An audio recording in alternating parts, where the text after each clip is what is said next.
Good evening, everyone, and welcome to my first ever live stream. So I'm a little bit nervous about doing this. It's the first time I've ever done it. I'll try not to stumble through things too much here, but if I run into issues, that's why. I'm also doing this with my wife and kids are here at home with me. So if you hear some weird noises, that's why. Also, before I get started, I want to apologize to everyone about the beard. I have actually been dealing with a weird rash underneath my beard. And so I shaved it off so that I could kind of treat it. So that is why I have this weird face today, and we'll have it probably for the next month or so until I get things cleared up. But anyway, so to the subject of today's live stream, we're going to be talking about a particular debate that recently happened featuring Jeff Durbin and James White of Apologia Church, very well-known Calvinist apologists, very aggressive, very anti-Mormon, definitely. But they also have some very interesting views, and they're right on a lot of things. We have to remember, just because we have Christian brothers that don't agree with us on some things, there are other things that we do agree with them on. And this is actually an interesting topic because it's the subject of morality. And in this debate, they're having a debate with two people. One of them is Dr. Jared Anderson, who's a former Latter-day Saint who I actually used to interact with a fair bit online. So I actually know Jared, at least online, as an online acquaintance. And the other one is Dr. I believe it was Chatterjee. He also is an atheist, agnostic type, and they are basically debating this idea of, do ethics depend on God? But really, I think it's better probably to frame this debate as, what is the basis of morality? And it was an interesting debate. And I see Jacob Mayberry here in the chat says that they destroyed each other. I tend to agree with that. So that's kind of where I came away with it. However, I think that I would say that Dr. White and Jeff Durbin won this debate. They were a far stronger argumentation all the way around. But I want to get into some of the specifics of it so we can actually listen to some clips of things that they had to say.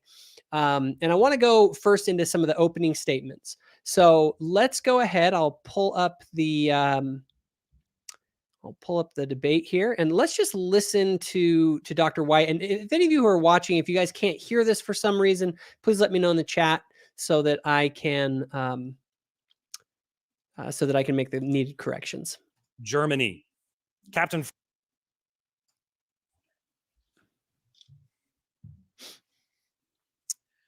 Well, good evening. I wish to invite you all to time travel with me this evening. We're going back to April 1945. We were traveling to a small town near Weimar in Germany. Captain Frederick Koffer is leading advanced patrol from the 6th Armored Division, a portion of the American forces, driving into Germany. He is the first to come across the Buchenwald concentration camp, located on a hill not far away from the quaint German town of Weimar. Together we stand before the barbed wire fence to look upon 20,000 emaciated, filthy prisoners, the survivors of the horror of Buchenwald.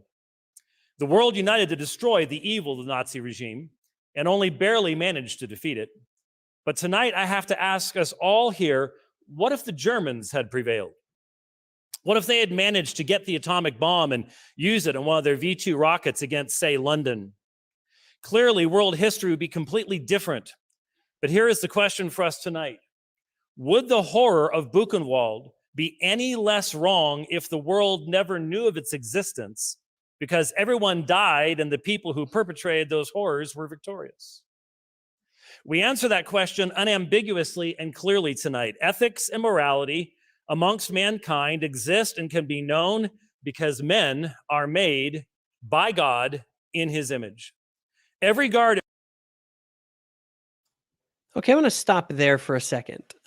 What Dr. White is doing here is he is laying out the case that, look, even if the Nazis had won World War II and everyone agreed with the Nazis, what they had done was wrong according to some sort of an external standard outside of human beings, right? It's to say that what is right and wrong is not dependent on what any individual thinks or what any group of individuals thinks. It is not socially contingent, and it is not contingent upon what anyone individually believes.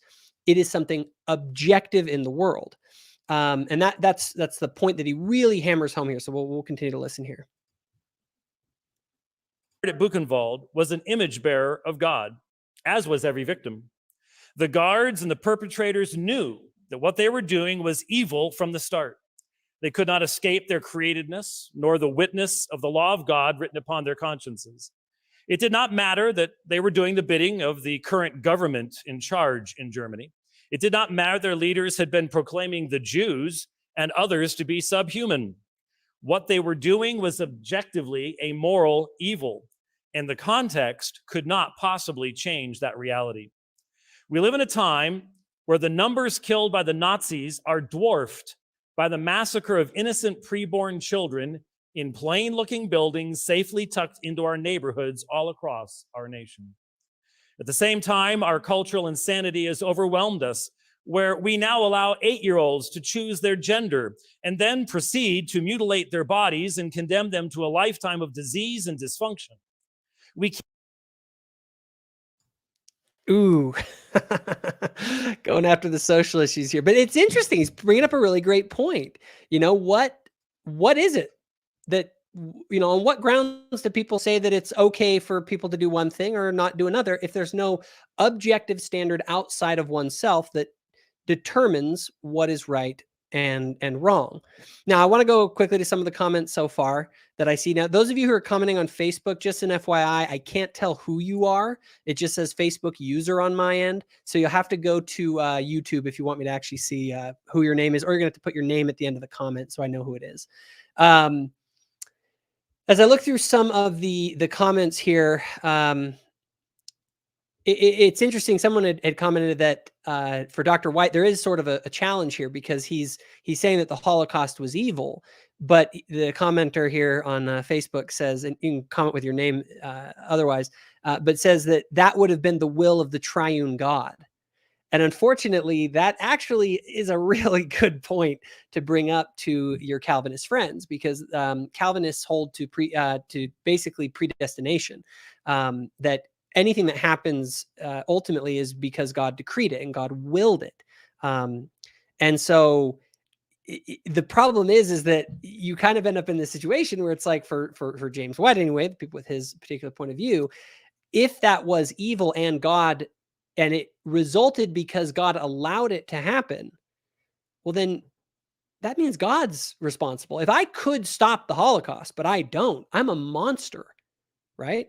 So I think that's a very astute comment that somebody made in the comments there. And yeah, the idea that everyone who went to hell was predetermined by God to be there, or, as Aaron Shafaloff in his debate with Kwaku, he basically said, yeah, and they can't escape this. It is true that if Anne Frank didn't accept Jesus in her life, proclaim him as her savior, she's damned to hell to suffer for eternity. So Anne Frank lived, died, or had a horrible suffering in her life through the Holocaust, which God willed to happen or allowed to happen, definitely. And then and then she burned in hell forever, suffering God's wrath and vengeance. So it is a little bit rich that he'd bring up this example, but that isn't so much the subject of the debate is Calvinism here. Instead, what we're talking about is there an objective basis for morality? On what grounds are the atheists going to say that things are, that this was an immoral act? We'll get more into that later in the debate. I'm not going to do more of James's opening statement. There's some other stuff, but I only have time to hit on some of this. This is a long debate, so I just want to hit on some clips. But I just want to bring up there's sort of this the issue in the debate that has to be settled is there an objective standard? Is there a way by which we can tell if something is good or bad?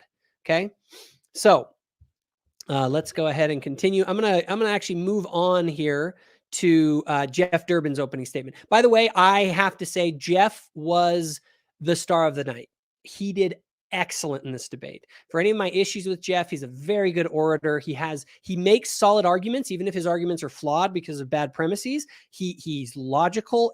He's very good. He also basically parrots everything that Greg Bahnsen says. The guy's like a Greg Bahnsen robot, which is great. I think you all should read Greg Bahnsen, a great apologist for the sort of presuppositionalist point of view. So let's go on to Jeff's opening statement here, and let's continue to watch.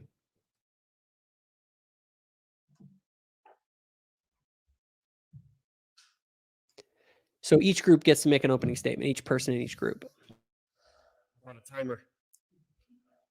I definitely need it. No.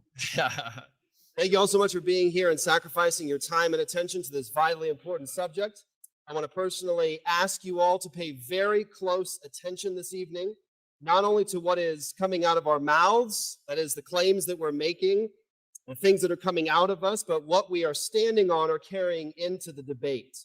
This debate this evening isn't summarized in the piecemeal arguments or attempts at particular evidences or claims made by either side. This debate is a collision of total life and worldviews. That is to say, both sides are carrying bags into this discussion. These bags are the underlying assumptions or presuppositions that come from our worldviews. They are either bags filled with cash that we can justifiably spend to purchase the emotions that we draw on when decrying evil or calling anything evil, or on our appeals to logical consistency we demand, or the necessary. Okay, so I want to hit on this part here. He's making a very good argument. He's saying, look, we all have these emotional responses to things that we would call evil. But he's asking the question, does the other side, do the atheists come to the table with sufficient reasons to justify their outrage at these things and to call them evil, right? We all, the atheist will and everyone will agree that a particular tragedy is horrible. But the question is, and we will rightly say this was objectively wrong. That person should not have done this because they have violated a standard that is obligatory on everyone. Does the atheist have that in their bag? So let's continue here and let Jeff go on. Necessary rules to have integrity and not lie to you in this debate, or the appeals made to human value and dignity. Just consider what's happening in front of us all right now. Our opponents, I think, are very brave to enter into a public debate attempting to provide a foundation for ethics from their worldview. Here we have two men who are variously identified as devout atheists, humanists, who have claimed that there is absolutely nothing supernatural. That is, nothing outside of the natural, physical, or material universe, who believe that humans exist on a continuum of purposeless, meaningless, time and chance acting on matter. Human beings, according to their most basic ontology or metaphysics, are the descendants of bacteria and fish, alongside other random results of evolutionary processes. We are bags of purposeless stardust, to quote Carl Sagan, one of their patron saints. Okay, I think he hits on something really good there. He's saying that, look, at the end of the day, if the materialist worldview is correct, we are literally nothing more than chemical reactions playing themselves out over time. That's all we are. You are no different than, somebody put it this way, as a Coke can fizzing. You're just chemicals playing themselves out over time. Like, there's no purpose to it. There's no meaning to it. There's no reason for it.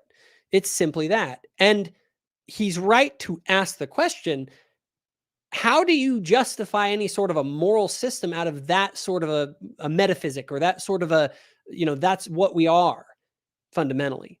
So anyway, let's continue here. Cosmic broccoli, as another atheist, Dan Barker, has claimed. Meat, bone, protoplasm, and a cosmos that doesn't care about us. They're brave bringing those bags in here, trying to justify and argue that their worldview can provide a cogent philosophical justification or warrant for their claims. They don't have the cash to spend in those bags, the cash necessary to make meaningful appeals to your emotions, to appeal to human value and dignity, to appeal to universal, immaterial, unchanging, and necessary laws of logic, or absolute and transcendent ethical laws. Absolute standards of morality or ethics do not comport with their view of the world and humans. Their worldview is bankrupt. They don't have the money to spend with you all tonight.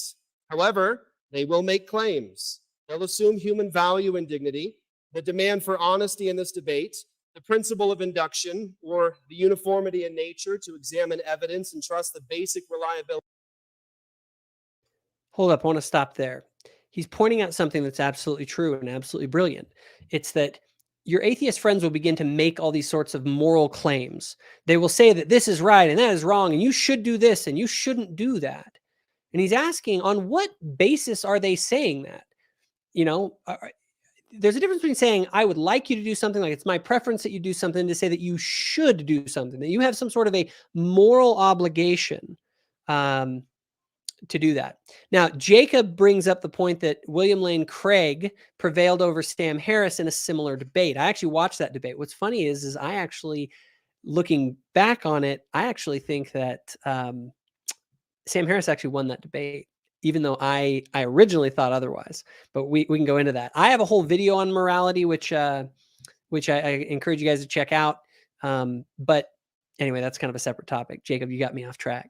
So anyway, so far in the debate, what do we have? We have the context of the debate is, okay, there are these things that people will call evil that are immoral in the world. And is there anything that an atheist can do to justify that sort of language, their moral language that they're using? Jeff is saying no. Dr. White is saying no. Let's hear real quick. Now, the subject of the debate was, is God necessary to have ethics? So I want to real quickly, let's listen to the other opening statements, and then I want to get into a conversation about it. So let's go and listen to the opening statement by the other team. And there's more to these opening statements. I don't have, there's just a lot to get to in this, and I'd rather spend most of our time on when they're actually exchanging questions with each other, because I think it really gets good at that point in the debate. But I do want to listen to a little bit of each of their opening statements just to give you a flavor for where they're going here.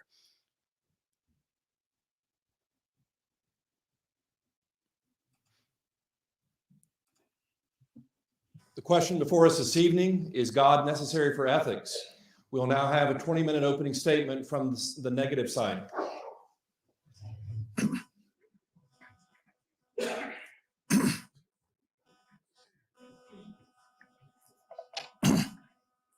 I'm scared to speak here because, according to Pastor Durbin, I'm a dangerous man, you know.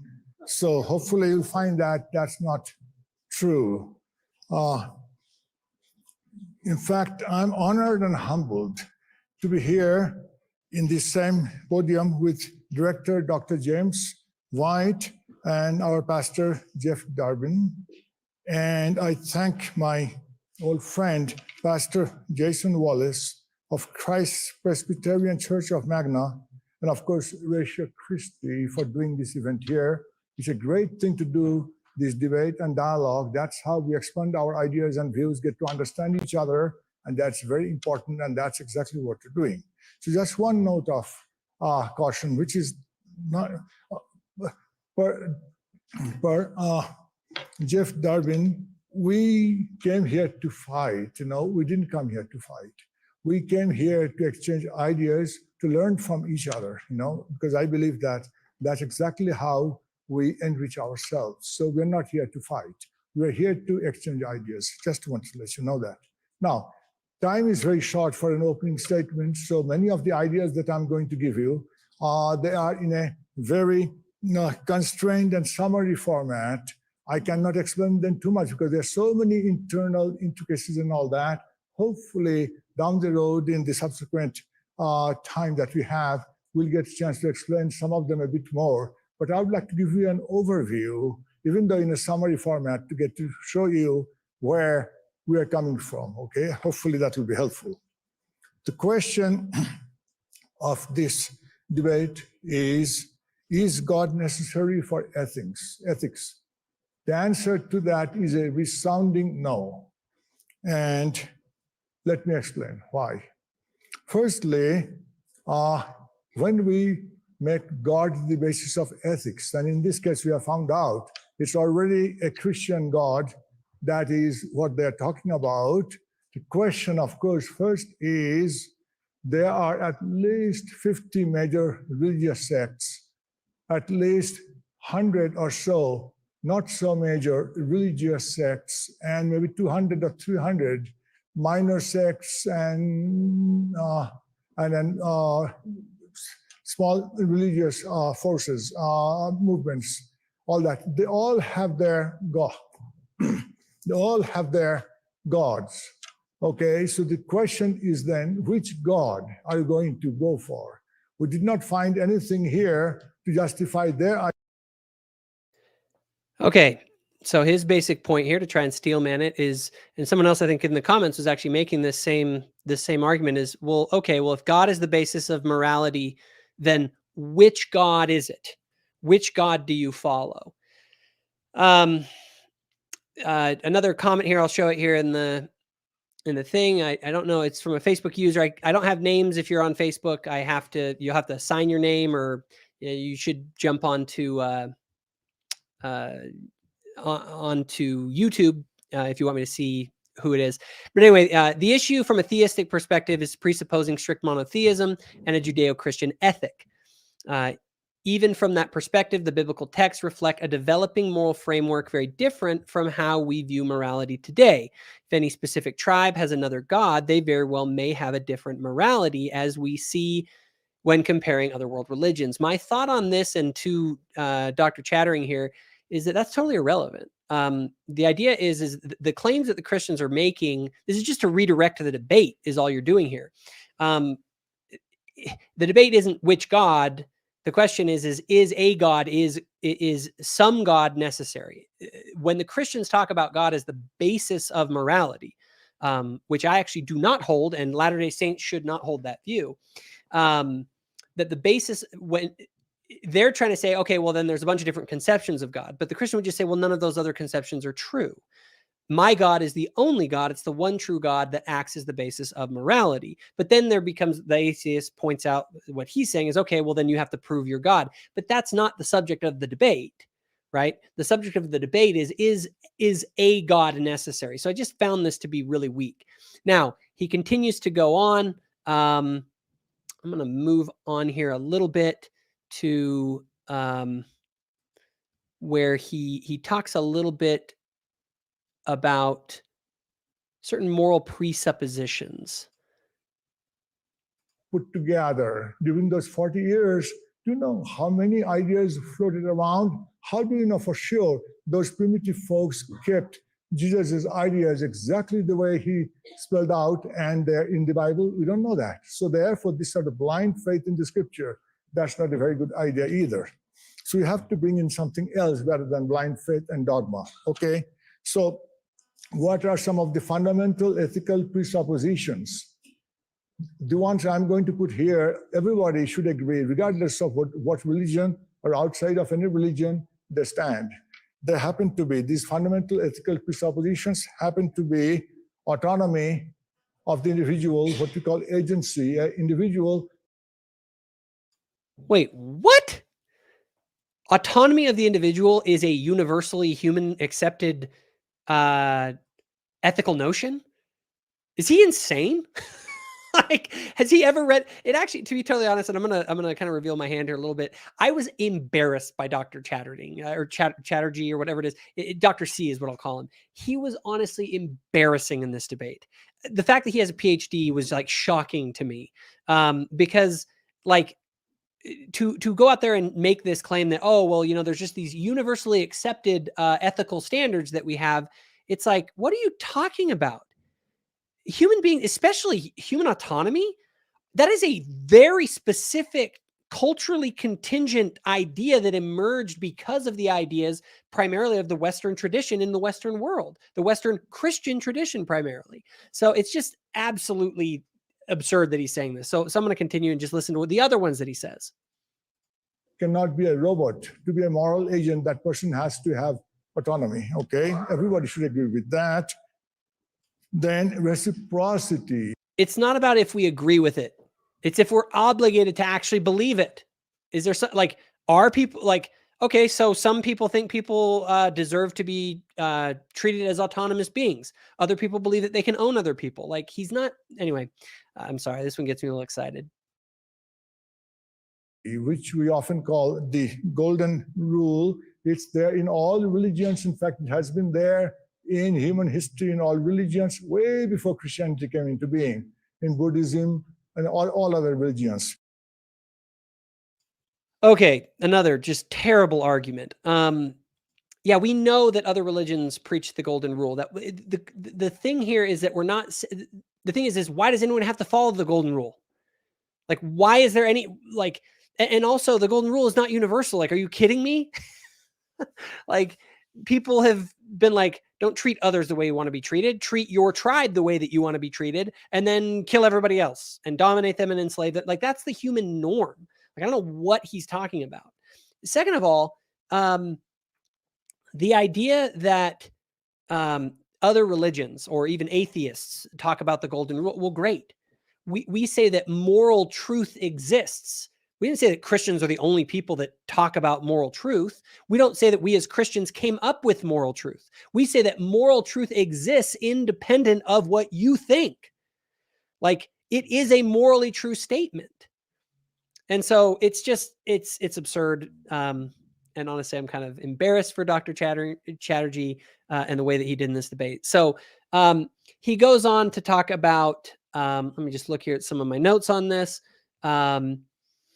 that all different religions have different things. Well, actually, let me see if he has any other precept things that he assumes that are just kind of universally accepted things, and therefore we're obligated to them. I honestly, his argument here was just terrible. In some form or other, the golden rules, the idea of reciprocity, respecting the other person as you would like to be respected yourself, okay? And then the question of responsibility. Can you think of morality without responsibility? So these are the fundamental presuppositions of morality. And responsibility? What? Like, yeah, great. These are things that you believe in your current cultural context with your beliefs. Like, they're not incumbent on anyone else. You're just saying, hey, these are things that I like, that I think are moral. Well, great. On what basis is anyone obligated to care what you think? You're just arbitrarily saying that these are the things that I believe. Anyway, if anybody wants to, I got Diamond Dave here. You're talking about wanting to jump in here and chat with me about this. Yeah, my email is in the show notes. So if you go there and shoot me an email, I'll try and see if I can get you on here and we can chat about that. I could send you in a link. You'll have to call from your phone or something if we do that. I might have to wait on that one though, because I want to continue here a little bit with what I'm doing, and then.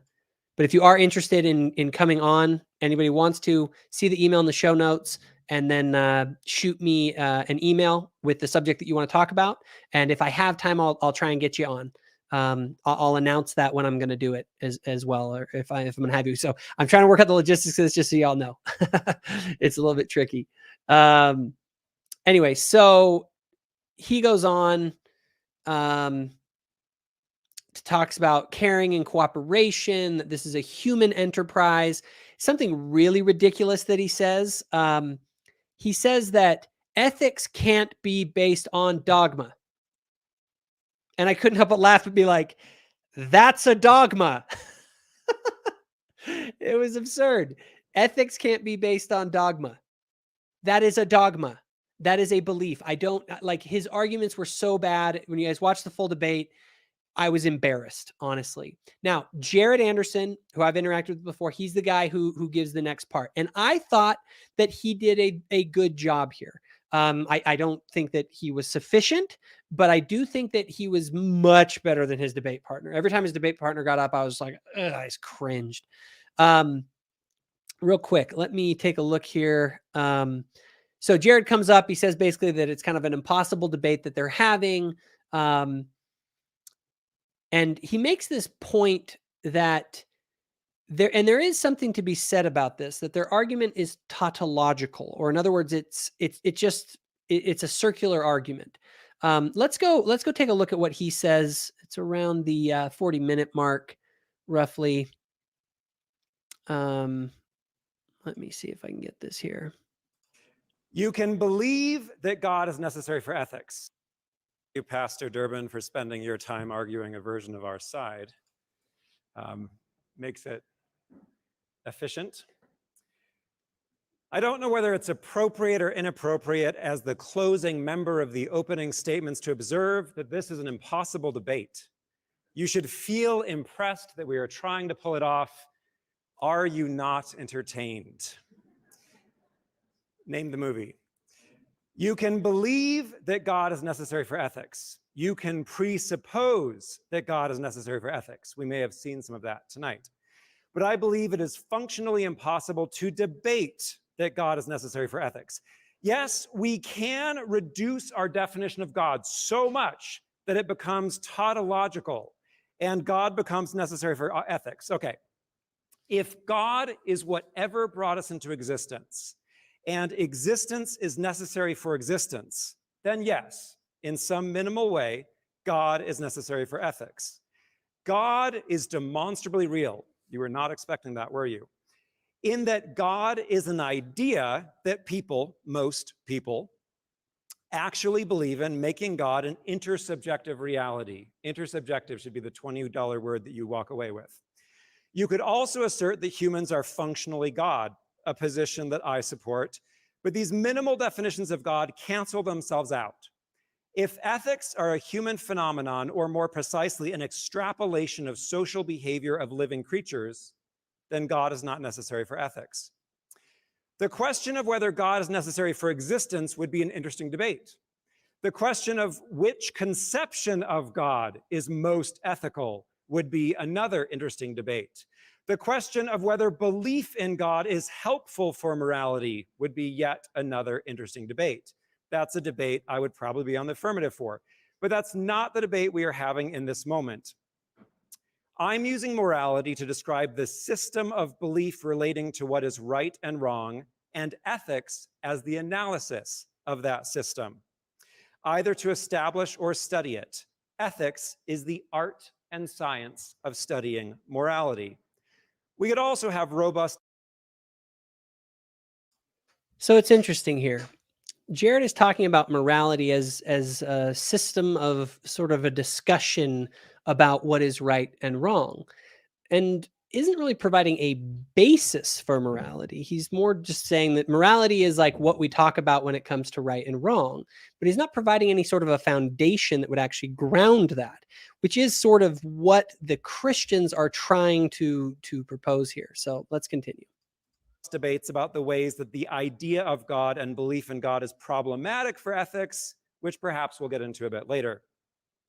It is worth mentioning that God could exist and still not be necessary for ethics. Thousands of years ago,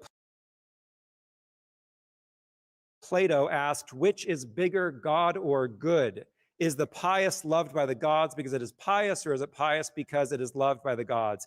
That's known as Euthyphro's dilemma. Even if you fervently believe in God, even if God does exist, God is not necessary for ethics.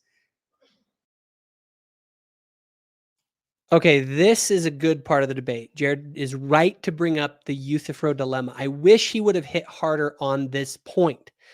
It is, the question is something good, like is X good because God commands it, or does God command that which is good? This is a powerful question. It's asking, as Hayden, you just rightly pointed out in the comments, does morality exist outside of God? Okay, so that is something that for a Latter-day Saint, you guys have to ask that question. Now, this is where Latter-day Saints, you got to be careful, because we do not believe that God is the basis of morality. Our scriptures don't support that notion. If you go and read Alma 42, for instance, it says that God would cease to be God if he ceased to obey the eternal law.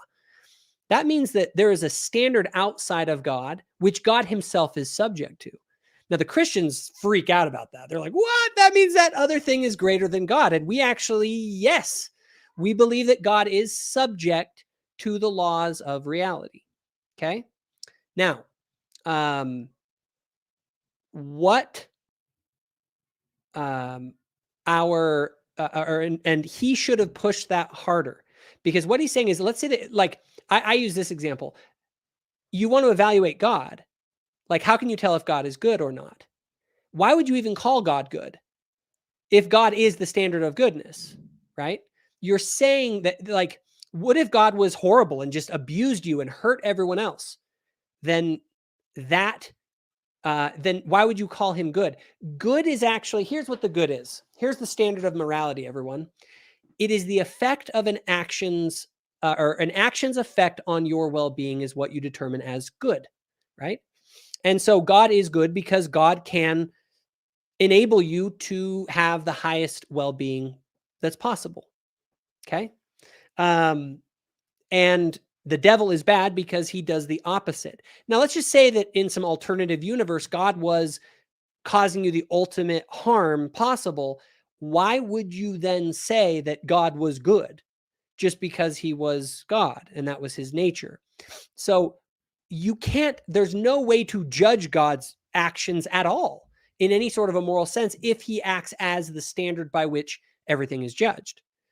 But the thing is that God himself in our theology is subject to an eternal law or reality, as I would call it, that he is even himself subject to. So I wish you would have hit harder on that, because it is a very powerful argument against what they're saying. Because what it does is it doesn't make God moral. It makes God amoral. It makes him outside of morality. He transcends morality, and anything he does is what we call good because he is the good. And that is that's a serious problem for the argument, but he doesn't hit this hard enough in the debate. Let's continue. Only you need to exist for ethics to exist. We in this moment are enough. We being here having this debate means that God is not necessary for ethics. Here's how it works. You hurt them. Now say you're sorry. Hopefully all of us have had an experience like this. Perhaps the person we hurt was a brother or sister or friend, but all of us have had the experience of being told that we hurt someone else, being told that our actions matter, that our actions impact others. Most of us have stories of childish cruelty that we need to grow out of. Anyone else burn ants with a magnifying glass? I'm sorry about that. Okay, this one's interesting. I found that comment to be interesting. He seems to be implying that there's something wrong with harming animals, which is weird, because what if you enjoy it? Like, kids enjoy burning stuff. And again, he doesn't provide any basis for this. I found it to be pretty weak. Other actions are wrong because they weaken our character and are out of alignment with our goals, like cheating. Being ethical means being a good member of society, being a good member of the groups we are a part of. Being a good person means that we act in alignment with the best interest of the well-being of others. What it means to be a good person is a conversation we all have. It is a conversation we inherit.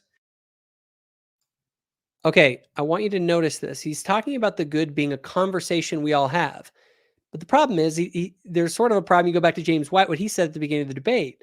But the Nazis had a conversation, and they decided that killing the Jews was the best. And let's say that everyone in the world was a Nazi, basically, except for like 5% of the people, and they were all Jews. Well, we had the conversation. The majority of us decided that killing Jews was okay. Like, what is he's not providing any sort of a basis for something that transcends any particular culture or time. It makes morality totally relative.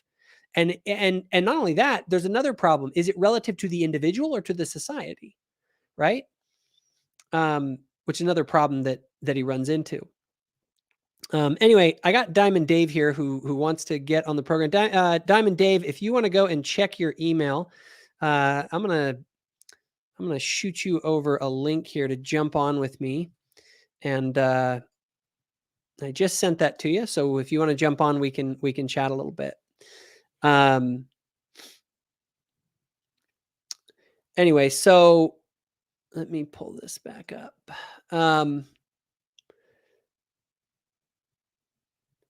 So again, Jared is not really providing a basis for morality. He's just saying it's this conversation that we had, and it's all very relativistic.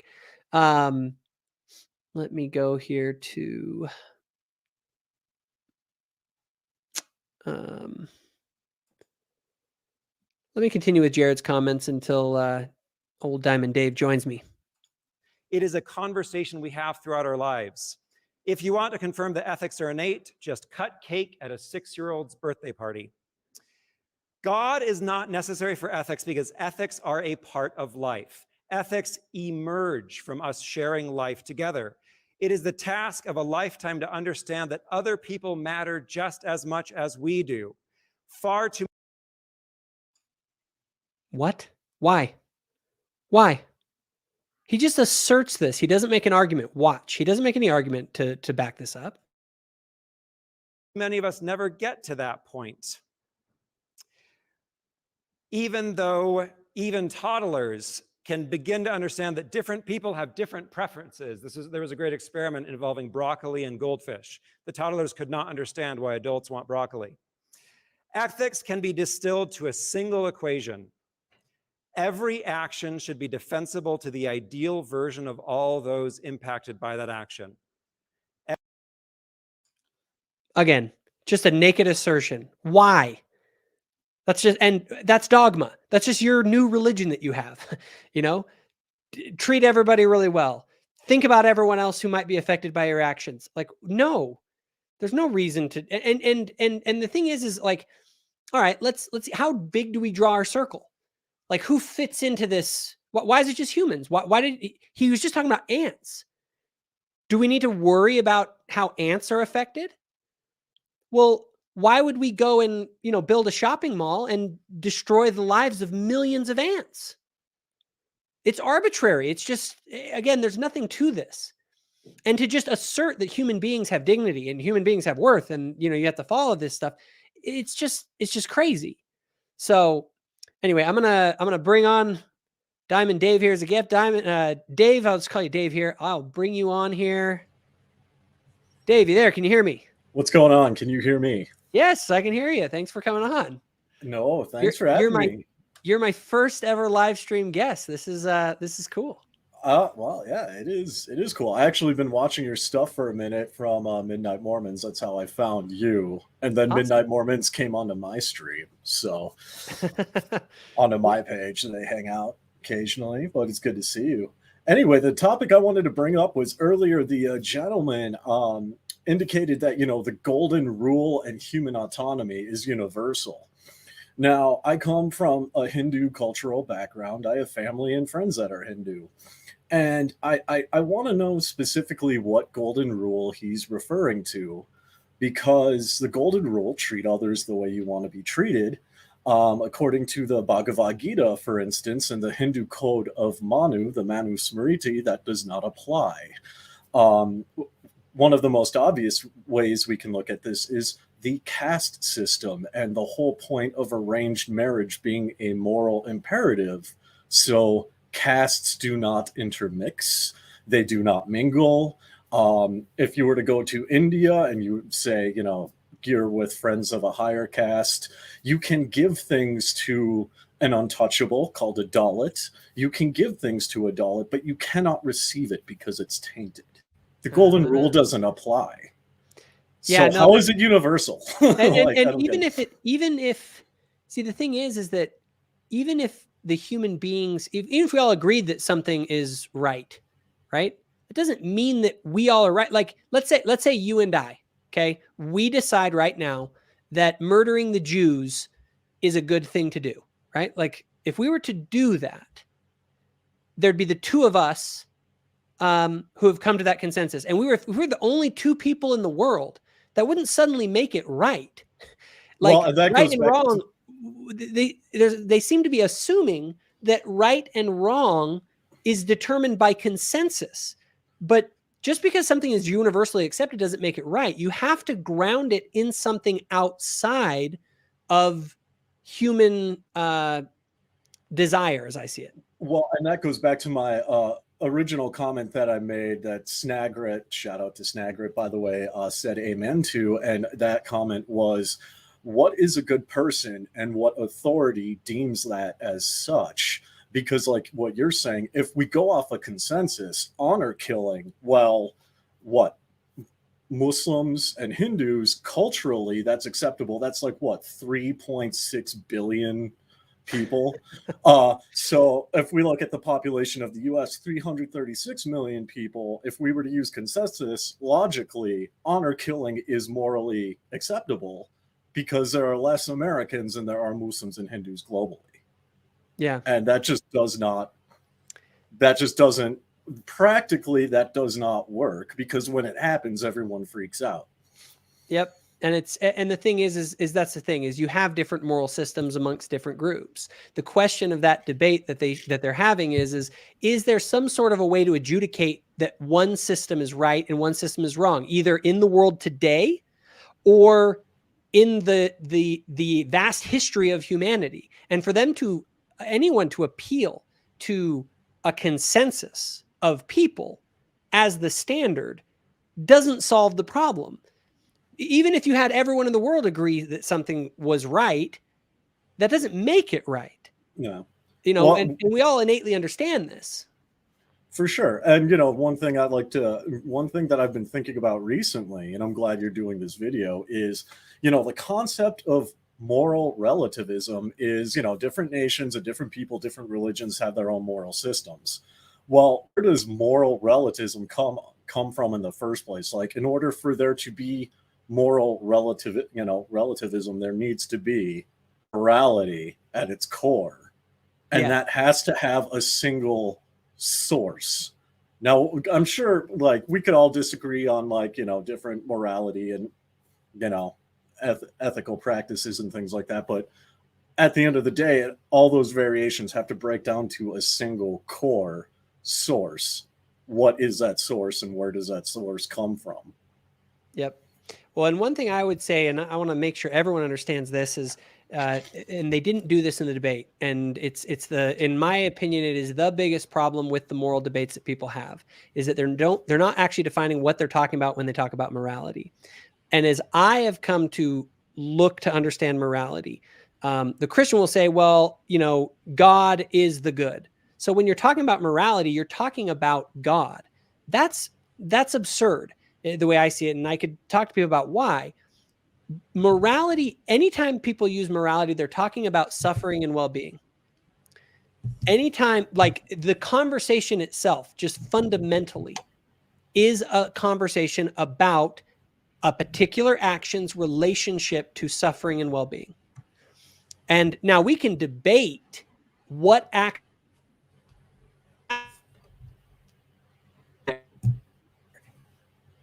if we're coherent, what we are talking about when we say that something is good or bad in a moral sense, we are describing what that action's relationship is to suffering and well-being. If it causes suffering, and I don't mean just proximate suffering, because I could suffer when I go to the gym, but it's for my good. But the thing is, the reason that we say it's for my good is because that suffering eventually turns into well-being. It's a sacrifice. It's something that we do to become better. My morality video goes into that, so I'll kind of point people to it and I make the full argument. But they don't define in this debate in any sort of a coherent way what they're even talking about when they're talking about morality. And that's the first conversation you have with anyone, anytime, anybody that's listening. If you're going to have a conversation about morality with people, the first conversation you need to have is, what are we even talking about? What do you even mean by morality? Because people just don't do that. So anyway, Dave, I'm going to continue unless you have any. I'll give you one final thought. Oh, no, that was pretty much it. Thank you for having me on, and I'll be hanging out in the comments for a while. Love the show. All righty. Well, let's continue here. Go ahead.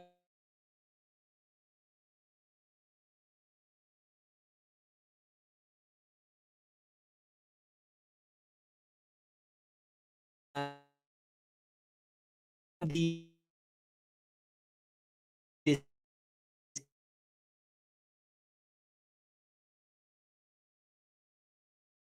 so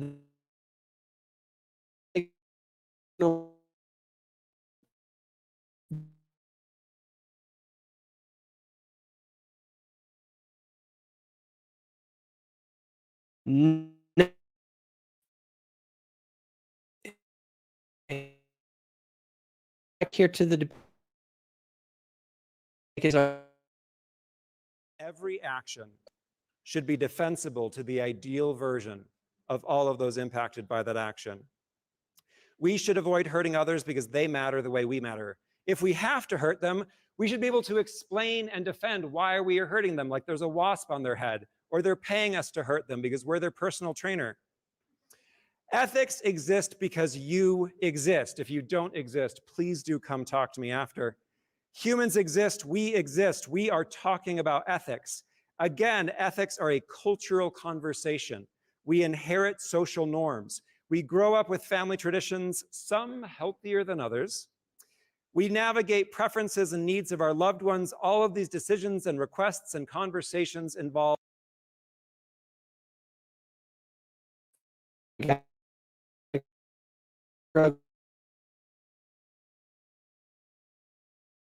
fix this real quick.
Kim, I'm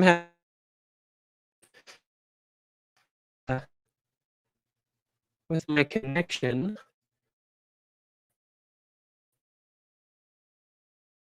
One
Okay, can people hear me? Am I coming in? Is this working?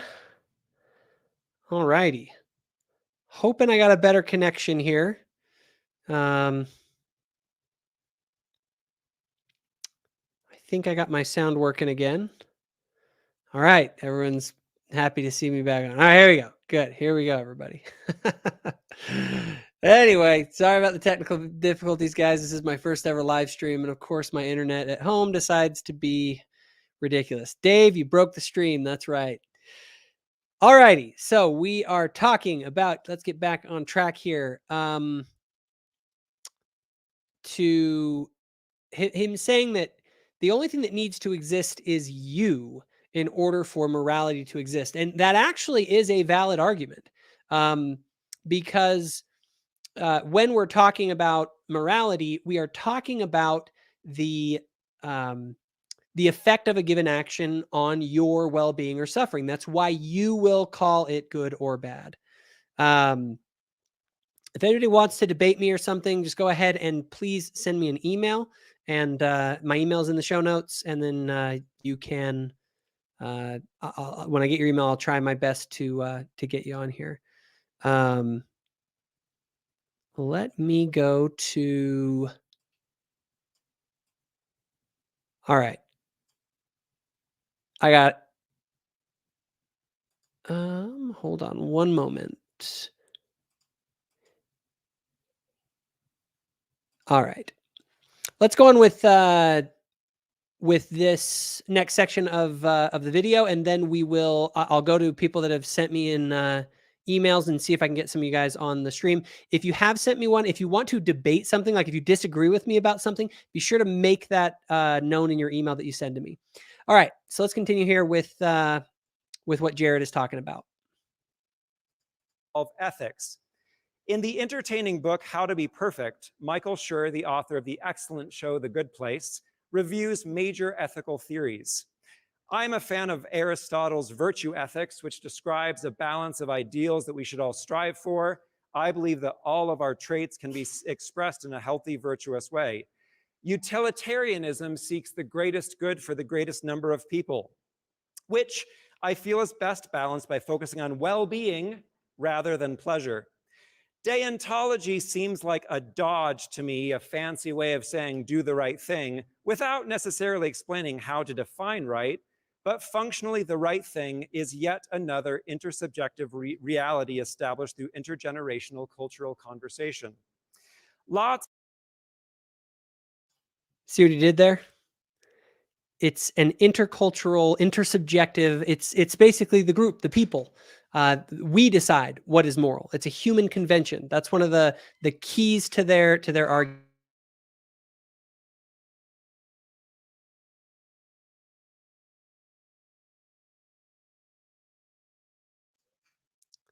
Oh, sorry about that. So it's based on the group. And hold on one second.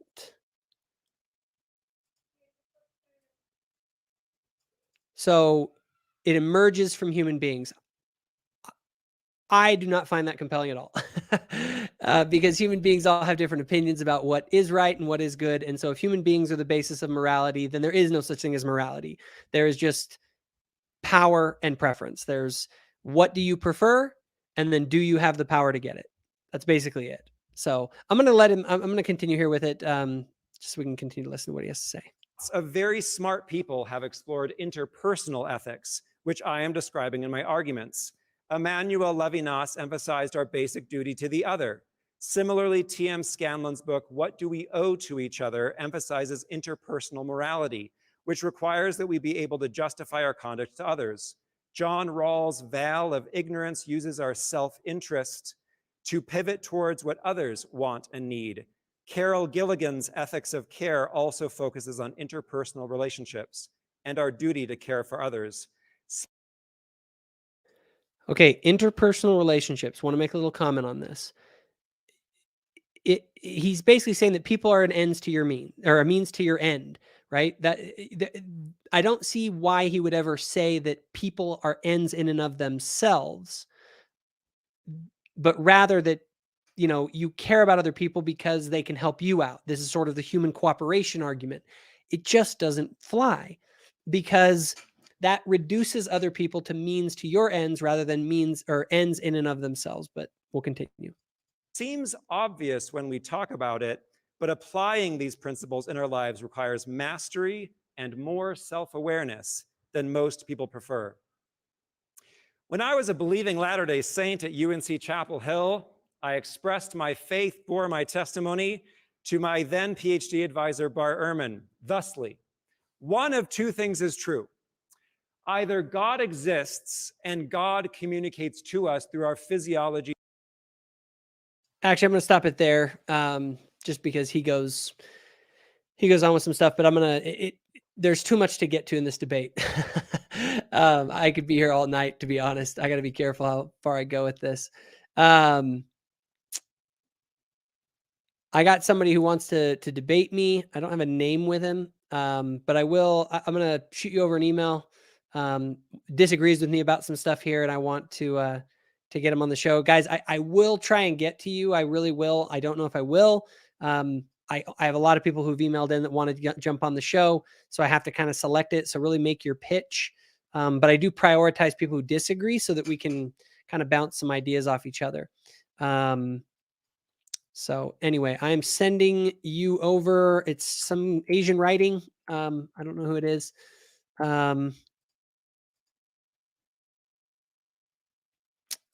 And let me see here. It says that I can't send it for some reason. Am I still coming through clear? You guys let me know if you're having trouble hearing me right now. Okay, it's trying to, for some reason my Gmail is not working. Okay, that's strange. Let me send over the link. This is really unusual. My Gmail is not working right now, so I think I'm going to have to hold off on bringing people on here until I figure out that problem. I'm sorry, guys. This has been rather frustrating having internet problems in the middle of this. All right. Nope, isn't working. That is really, really weird. All right, guys. So let's go to what I think was the best part of the debate. And that was the cross-examinations that they did. So we're going to now hear the cross-examinations from the guys at Apologia Church. So it's over at 111. That's when that part kind of gets going. From the negative to the affirmative. So we'll go ahead and start our 20 minutes now. Thank you, gentlemen. It's a great honor to be here with you, and I honor you both. And thank you so much for being here with us and doing this. If I could ask you this question to respond to the quote that I had in my opening statement from Dr. Will Provine, the professor of biological sciences at Cornell. He says that because of his views of modern evolutionary biology, it tells us loud and clear, and these are Darwin's views, that there are no gods, no purposeful forces of any kind, no life after death. When I die, I'm absolutely certain that I'm going to be all completely dead. That's just all. That's going to be the end of me. There is no ultimate foundation for ethics, no ultimate meaning in life, and no free will for humans either. Could you respond to Dr. Will Provine, given your worldview?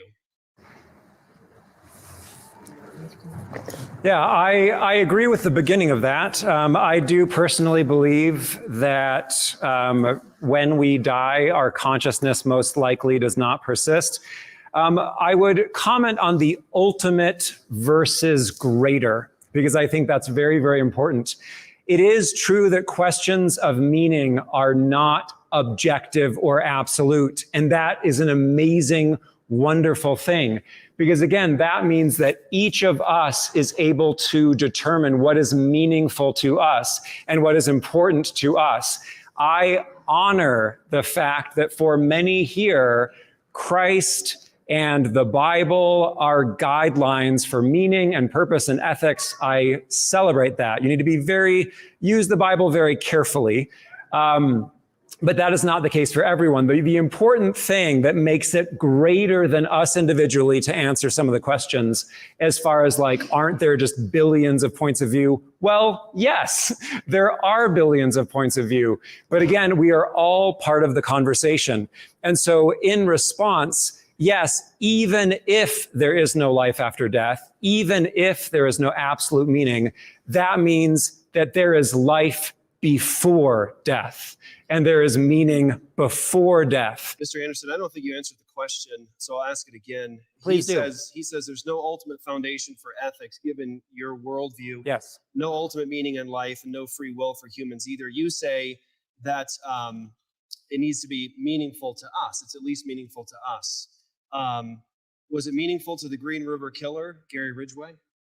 Was his determination of what was meaningful for him just as valuable or meaningful as your? See what Jeff's doing there? It's a good move. He's saying, look, if my own personal meaning and subjective sort of thing is what the standard is for what's right and wrong, then, and it was meaningful to the Green River Killer to go and murder people, like, on what grounds are you saying that they're wrong? Perspective that he was wrong? Meaningful is different than defensible. I work with murderers and pedophiles all the time. I have a least favorite pedophile. Are they wrong? He's very annoying. Yes, They're absolutely wrong. They are absolutely wrong. Or they are technically intersubjectively wrong. So they're not. Ooh, they're not really wrong. They're just intersubjectively wrong. In some other context of what the group agrees on, that could be right, because ultimately it's a cultural conversation. Ooh, that's really, really ugly to say. Not absolutely wrong. No, because it's all a conversation. So the debate's over, friends. They are intersubjectively wrong. So you admit, Mr. Anderson, that they are not. Jeff was right to claim victory there. I'm sorry. You are not, you don't have a system of ethics when you can say that there isn't anything that's actually truly right or wrong. It's all just cultural conventions and conversations. That is just pure preference. That isn't a system of moral obligation. That's just you're conflating. You've not distinguished between just arbitrary human preferences and actual moral obligations or what people ought to do. Not absolutely wrong. The Green River Killer is not absolutely wrong. Ted Bundy is not absolutely wrong. Child rapists are not absolutely wrong. And you came to debate that your worldview provides a foundation for ethics? Yes, the humanist perspective does provide a foundation for ethics because, again, rape is wrong, murder is wrong, according to the cultural conversation that we are all of which a part. So, what? So if we had a different cultural conversation like the Nazis did, and whose cultural conversation are we going to go with here? The conversation of you, or the conversation of the Nazis, or any other, like, or the individual? Do we each get to, are there 9 billion or 7 billion or however many people? Are that many different moral systems? Like, this is just a joke.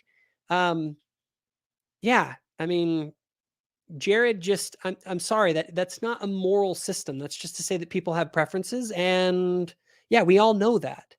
We're not talking about preferences. We're talking about if there's actually a moral order or obligations that people have. well, if a society draws a circle around themselves and says that you can kill and cannibalize other human beings, as long as they're a large enough society that draws a circle around themselves and they determine that it's right to eat other humans? Some cultures have believed that, yes. And okay? Oh, oh. See, this is the thing. You end up in this cultural relativism, total moral relativism. There is no right or wrong. There's just what people happen to do. You're not describing what people ought to do. You're just describing what people actually do. That is not the subject of the debate. That there's no moral system there. But here's the thing. I will give it to Jared. He's being consistent. He is being consistent. Okay. I have someone who, again, I think my Gmail is now working again. I'm sorry about all the technical problems, everybody. It's my first time doing a live stream. But I'm going to send you over right now an invitation via email to jump on with me. Please go ahead and if you get it, let's make it happen. In the meantime, it just seems absurd to me. Or Jeff made a really good point there. He was talking about, well, where do you draw the circles, right? Humanists, a lot of people talk about, universal human sort of the universal human tribe. So they draw the circle around all human beings, and it's like, okay, our collective well-being as humans, that's what ultimately matters. But that's an arbitrary drawing of the line. Why couldn't I just draw it around my tribe? Why do I have to just stop at humans? Like, why not ants? Why not any creature? It's all arbitrary. There is nothing there. This is a joke for a moral system. It's not a moral system at all. Where on the other hand, the theists are arguing that there is a foundation of morality in God, in the nature of God. God acts as the standard by which we evaluate if something is right or wrong. And we would agree that God acts as that standard, but we would not, as Latter-day Saints, at least not, I don't think coherently, would ever argue that God is that standard. We would argue that it actually exists outside of it. So I have somebody, Billy here, who I'm going to bring on, who disagrees with me about morality. We're going to probably go for a few minutes, just so you know, Billy, and then we'll and then I'll have to go on to the next call. Yo, can you what's hear me, up? Billy? I can hear you, bro. Can you hear me? How's it going? Pretty good, man. Yeah, I'm really nervous. Thanks for joining me. I'm really nervous No, because don't be nervous. I'm a big fan I of won't yours. beat you up. I'll listen. That's my main thing. I want to understand what you have to say, and then I'll offer my thoughts, but I'll make sure I understand where you're coming from. All right. So first of all, I'm a Latter-day Saints, just like you, and Cool. I don't believe in moral relativism. Just Nice. want to make sure we're clear on that. But I do have our difference is more. So let me share a little bit of my own testimony about how I just joined the church 2 years ago, and what happened when I go through my conversion journey. One of the biggest change that happened to my faith journey as I'm progressing forward is I feel like the law has elevated, if you know what I mean. Like, I would say the first couple months of my conversion journey, I'm more like living in the old law, like the Old Testament, Mm-hmm. And then as I'm progressing further, it elevated, and I'm living more like a higher law that was described in the New Testament. And then once I went through the temple endowments, Good. Yeah. it went into a different level. So my point is that fluctuation of the level, if you know what I mean, like I'm leveling up as I'm progressing further and further. And sometimes, I'm not a perfect being, and sometimes I got off the track. I fell into the temptation. So sometimes the law actually, I basically got degraded as a punishment, or like, a prompting for a change, whatever. But you get what I'm saying. So that fluctuation of which level of law, moral law I'm living according to my spiritual capacity. So that changes. It doesn't stay constant. So well, and I would say that no, we all, I mean, just if I see where you're coming from here, you're saying that, we all fluctuate in our ability to live on certain levels, right? Like maybe we live at a lower level because we're unable to conform to a particular law due to our own sinful nature. And I agree with that. Do you believe that I guess the question though is, what is the basis of that moral law altogether, right? Is it, Mhm. what do you see as sort of the basis of that? The basis, I would say, I will use the word God, but I think my definition of what God means will be different from yours and the Apologia Studio. And here's I will explain. So God's intervention, God intervenes in an atheist life, right? Even without the atheist awareness.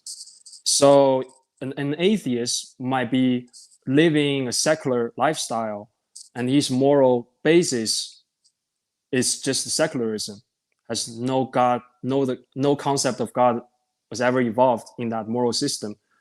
But let's say it's a very moral and good atheist who's influenced by his light of Christ that's innate within him, without the need to accept a religion, without the need to join any religious organization. He's still guided by the light of Christ. So I would say that light of Christ that's innate in him, is the basis for his morality. However, the result of that is secularism. Secularism is the best option for him. I'm not saying, objectively speaking, secularism is the best moral system out there, but I'm saying, subjectively speaking, because God's understanding of his spiritual capacity, therefore secularism for that individual is the best moral system.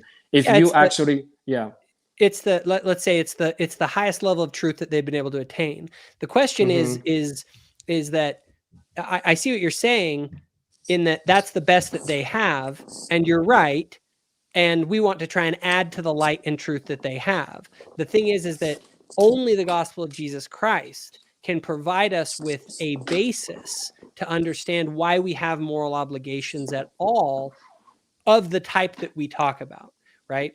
Like that's kind of what the gospel gives us, is it gives us an actual basis for those things. I believe that atheists can be far more moral than many religious people, 100%. But the question is how do we even evaluate that?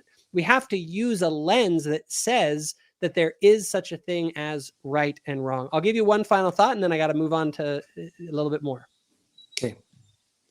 So can I rephrase what you were saying about the basis of morality? I think it is more appropriate and accurate to say the moral basis should be how to best and more effectively move every individual towards the gospel. That is the basis, but not the gospel itself, however. That's where we disagree. I don't think the gospel itself should be the basis. I think the best, most effective approach to move that person towards the gospel is the best moral foundation. I agree with, if you agree with that, then we agree. But the gospel itself, sometimes it actually might make things worse. I think that's the key point I'm trying to make here. Sometimes when you, people still are able to, I think, sometimes I was fascinated by some deep theology, right? And sometimes because of that, the obsession of, trying to understand deeper about my God, my Savior, right? Sometimes I actually got addicted to trying to achieve higher level of understanding and constantly trying to achieve higher level of understanding. What happened is that I'm trying to live a higher law that's beyond my pay grade, and I end up screwing up my spiritual life. Yeah, I would say that the way that I view that is it's sort of the milk before meat principle, right? People have to learn line upon line, precept upon precept, and I think a lot of the times we just have to take people to that next level that they're ready for, right? And yeah, there are people out there who aren't ready for the full gospel of Jesus Christ yet. And so we may have to at least steer, like I always try to move people. I mean, heck, I'd rather move you from atheism to at least a belief in some kind of a higher power, right? You know what I mean? I might not be able to get you to where you're embracing the full gospel of Jesus Christ, but any movement in that direction is a good thing. Well, thanks, man. I'm going to go on to another caller here, but thanks so much for your time. Thank you. Peace out. All righty. I have someone else here. Julian, you had mentioned that you might want to discuss the Euthyphro dilemma. I'm going to send you over a link right now to your email, Julian. So if you want to be ready to get that. So the Euthyphro dilemma, just so everyone understands what it is is, like, for instance, let's use adultery. Is adultery wrong because God commands it, or does God command to be faithful to your wife because, I'm sorry, is X good because God commands it, or is it good and that is why God commands it? Right? That is the essence of the Euthyphro dilemma. The question is an action good outside of God, or is it God commanding that action that makes it good? Right? So, for instance, is murder wrong because God says that it's wrong, but if God didn't say that it was wrong, it would be right. Or if he said to do it, then it's okay because God commanded it. Or is murder inherently wrong? Right? So that's sort of the Euthyphro dilemma. So, Julian, I have sent you that link. You can access it by your phone or through your laptop. We can discuss that. So I'll wait for that to come in. I'm checking here. Let me see. All right. Well, while we're waiting to discuss the Euthyphro dilemma, oh, Julian's here, actually. Julian. Welcome on, Julian. Hello. Is there an echo? I'm having. No, I'm having you're good. Am I echoing it all with you? Yeah, just a second. No worries. We can get that taken care of.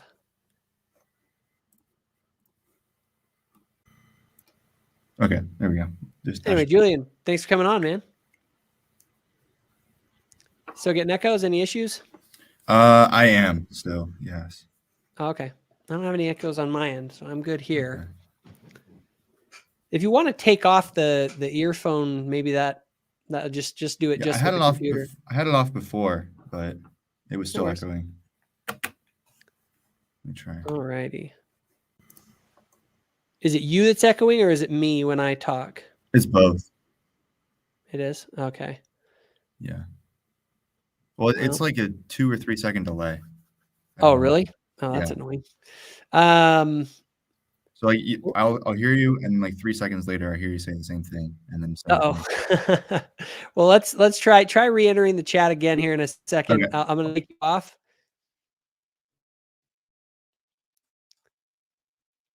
I'm going to see if I have you re-add yourself to the stream, and then maybe it'll come on. Let me see here. So let's go ahead and go. I'm going to go back real quick to the video. Actually, let me try Julian one more time. Julian, any better? Yeah, I think it's better. Okay. Is it good now? Can you hear me? Yeah. Cool. Cool. Sorry about that. No worries. So, Julian, you and I were talking about you said, I just kind of introduced the audience to the basic idea of the Euthyphro dilemma. Help me to understand what your perspective is on that. Yeah, so I'm coming from the kind of classical theistic tradition. So like very, very strong classical theism.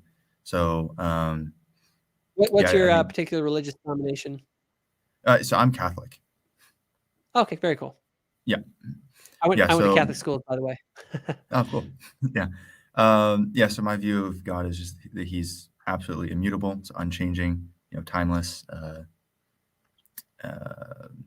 Yeah, totally. Immaterial, all that good stuff. Immaterial, all that good stuff. Yeah. By the way, just a random side note, just we're on the little Catholic subject. I'm actually going for Easter tomorrow to a Catholic mass.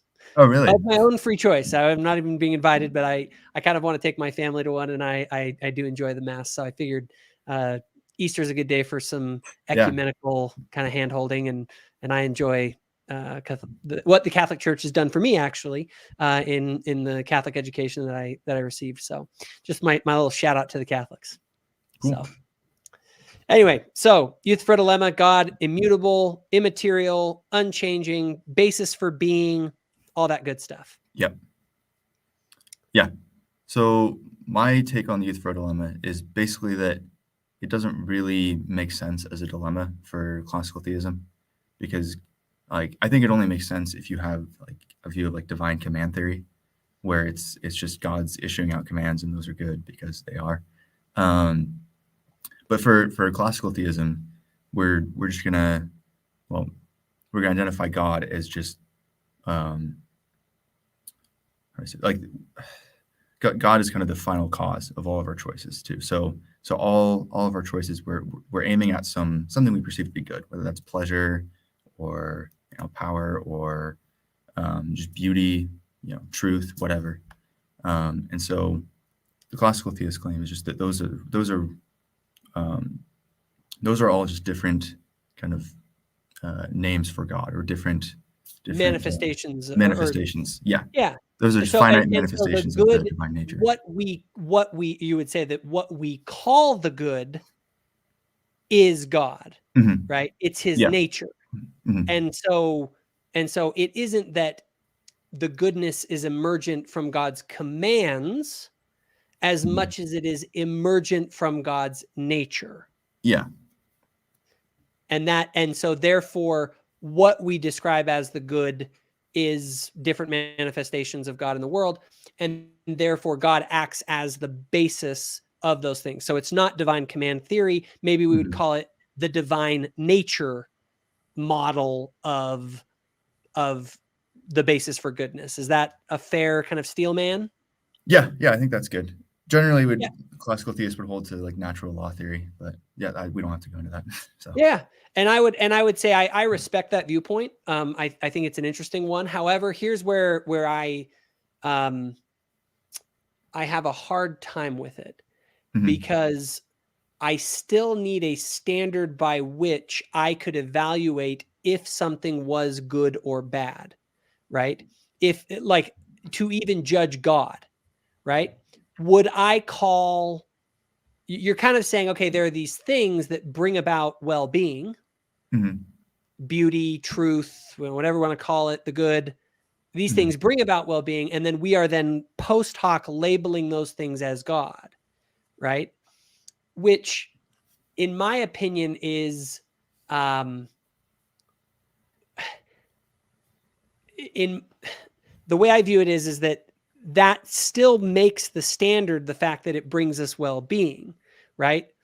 What you're doing is you're saying that which brings about well-being is God. I'm saying that which brings about well-being is the good, right? So it's just a conflation of terms. Also, the good as sort of an ethereal concept is not a person. The good is the good is a description of what brings about higher levels of well-being to myself. That's the way I kind of view it. So I kind of struggle with saying that God is that which brings about well-being, because in my mind, it sort of makes God into this, and this is one of the challenges I have, is that in the classical theist camp, it sort of takes me to where God seems a lot like pantheism, where God, everything that's good emerges is from God. So yeah, I struggle with that one. I don't know. What are your thoughts? Yeah. So I think one thing you said that is important is that you don't see the good as a person. And I would totally agree with that, because in classical theism, God, we wouldn't say God is a person.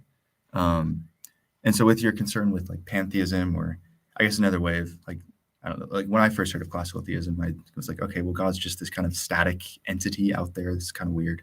But so I guess the way I would kind of address that is, I'll start with pantheism, is that kind of one of the claims of classical theism is that God's essence and existence are the same thing. And that's not to say that anything that exists is God, but that God's essence is his existence, and so he exists necessarily. And then I guess what was your other concern? I'm trying to remember. Well, it was mainly just that the good,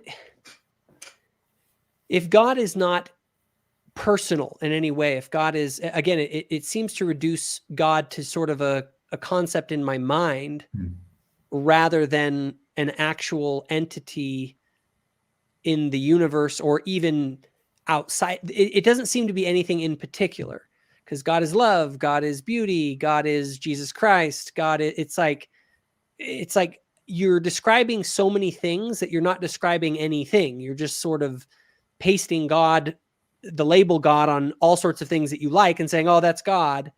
But I don't understand, those things are not all compatible ontologically. Mhm.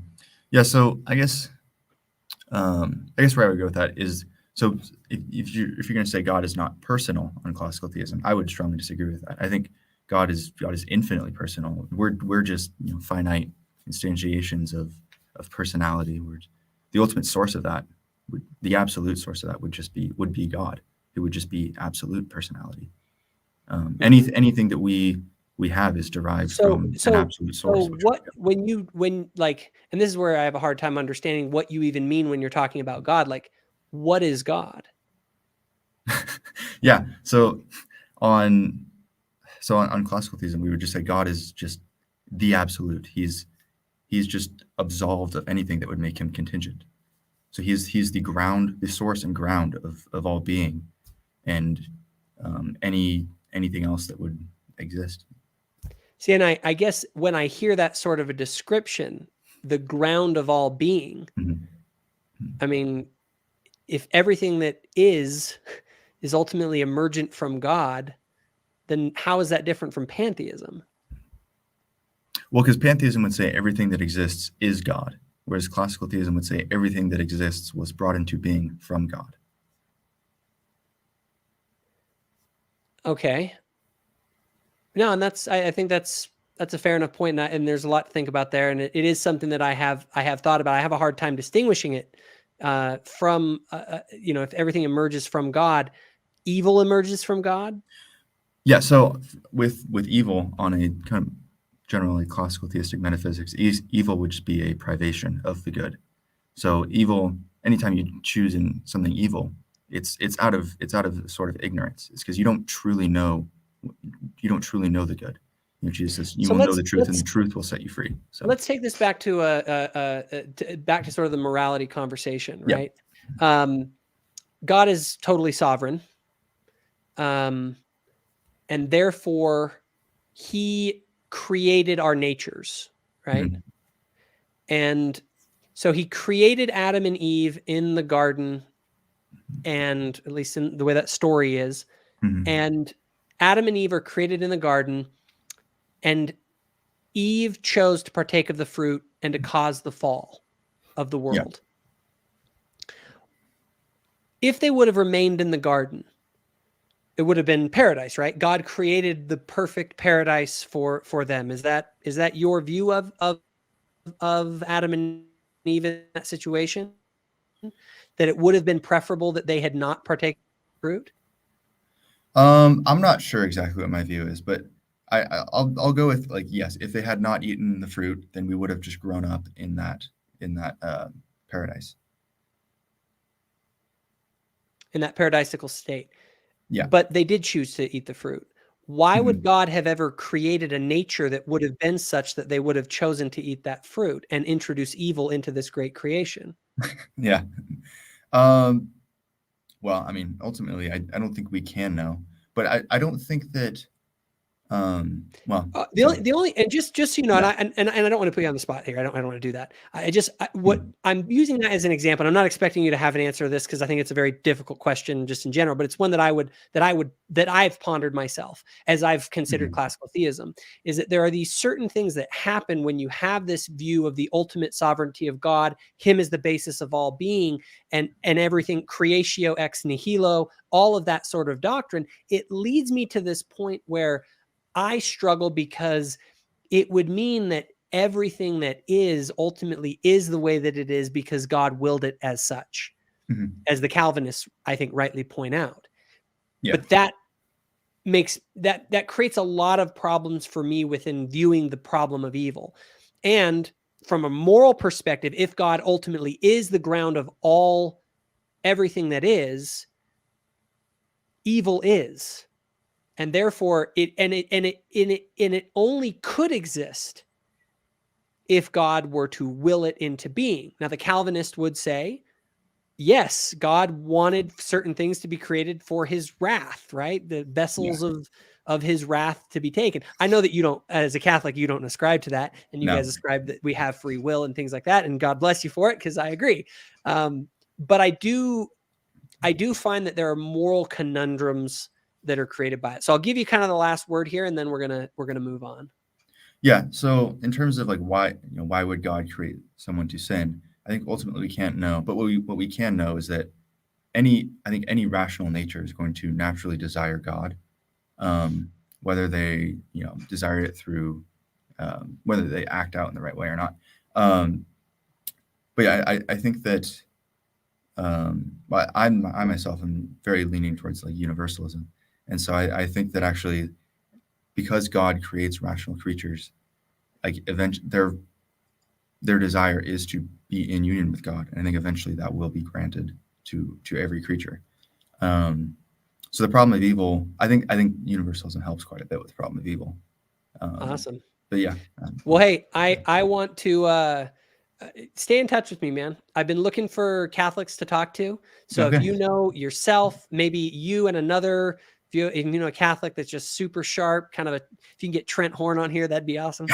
I don't know Trent Horn, but I know, but I do follow a lot of Catholics as well. But if you have somebody that you know that you think is a super sharp Catholic that might want to join you and come on a discussion with me, I've really been wanting to have a good discussion with some Catholics. So let's stay in touch. Cool. Thank you. All right, take care, man. Jacob Mayberry. Jacob, you wanted to talk a little bit about the insufficiency of presuppositional apologetics. I'm going to shoot you over a link so you can jump on here.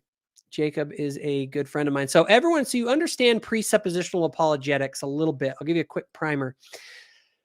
Presuppositional apologetics says that you have to, in order to make sense of the universe and yourself in it and all of that, you have to actually presuppose the existence of a God. And for our Calvinist friends that are in this debate, I encourage everyone to go read The Impossibility of the Contrary by Greg Bahnsen.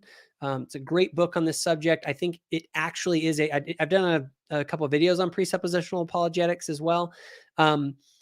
It kind of sounds crazy initially when you hear it, but you end up realizing it's actually a very good argument. Because, for instance, the reason that we have,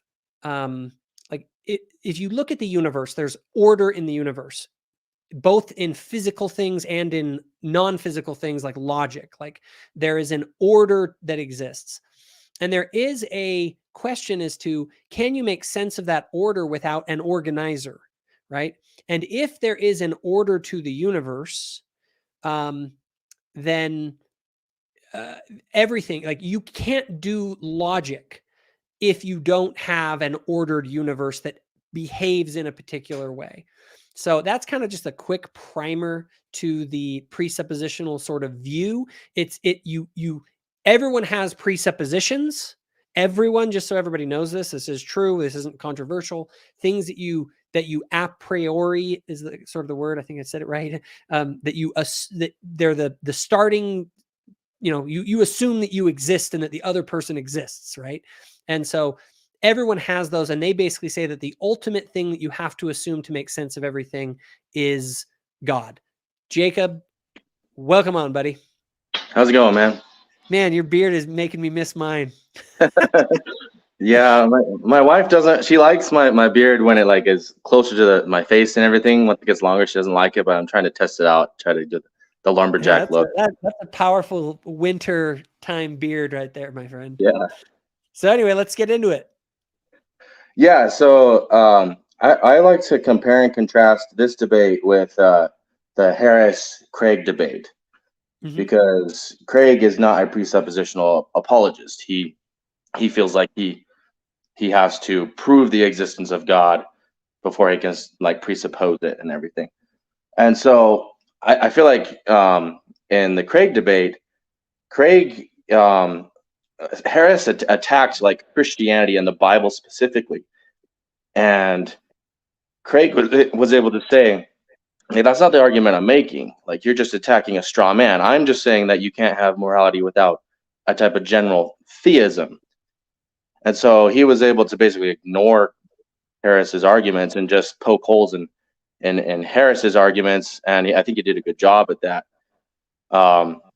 But with Harris, I mean, Harris was going after the Bible and kind of the Bible being the basis of morality. And right. I think, and frankly, that I'm actually surprised that Jared and the other guy didn't attack that point more to basically say, hey, your radical interpretation of the Bible leads to moral absurdities. I'm surprised they didn't do that, because it's actually very easy to do. Yeah, that's what I'm getting at. Because White and Durbin are presuppositional apologists, and they presuppose like the ethics doesn't just depend upon God, but it depends upon the triune God being true and their entire worldview being true. And so it opens their specific brand of Christianity to criticism. And so if Harris had been in that debate, he would have completely annihilated them, because his argument against Craig would have been perfect against them. But it doesn't work with Craig. Yeah, but with Jared, they didn't. I mean, Jared touched on it a little bit when he said that. Although I will say this, I think that William Lane Craig has to kind of dodge a little bit there, because he also believes in biblical inerrancy, and that's really the issue here. The issue isn't even necessarily, so far as I see it, is the presuppositionalism. It's the presupposition that the Bible is infallible. Right. Everybody has presuppositions. The problem is that their presuppositions are not defensible. Well, yeah, and they brought up subject like abortion and kids being mutilated, like the whole gender issue.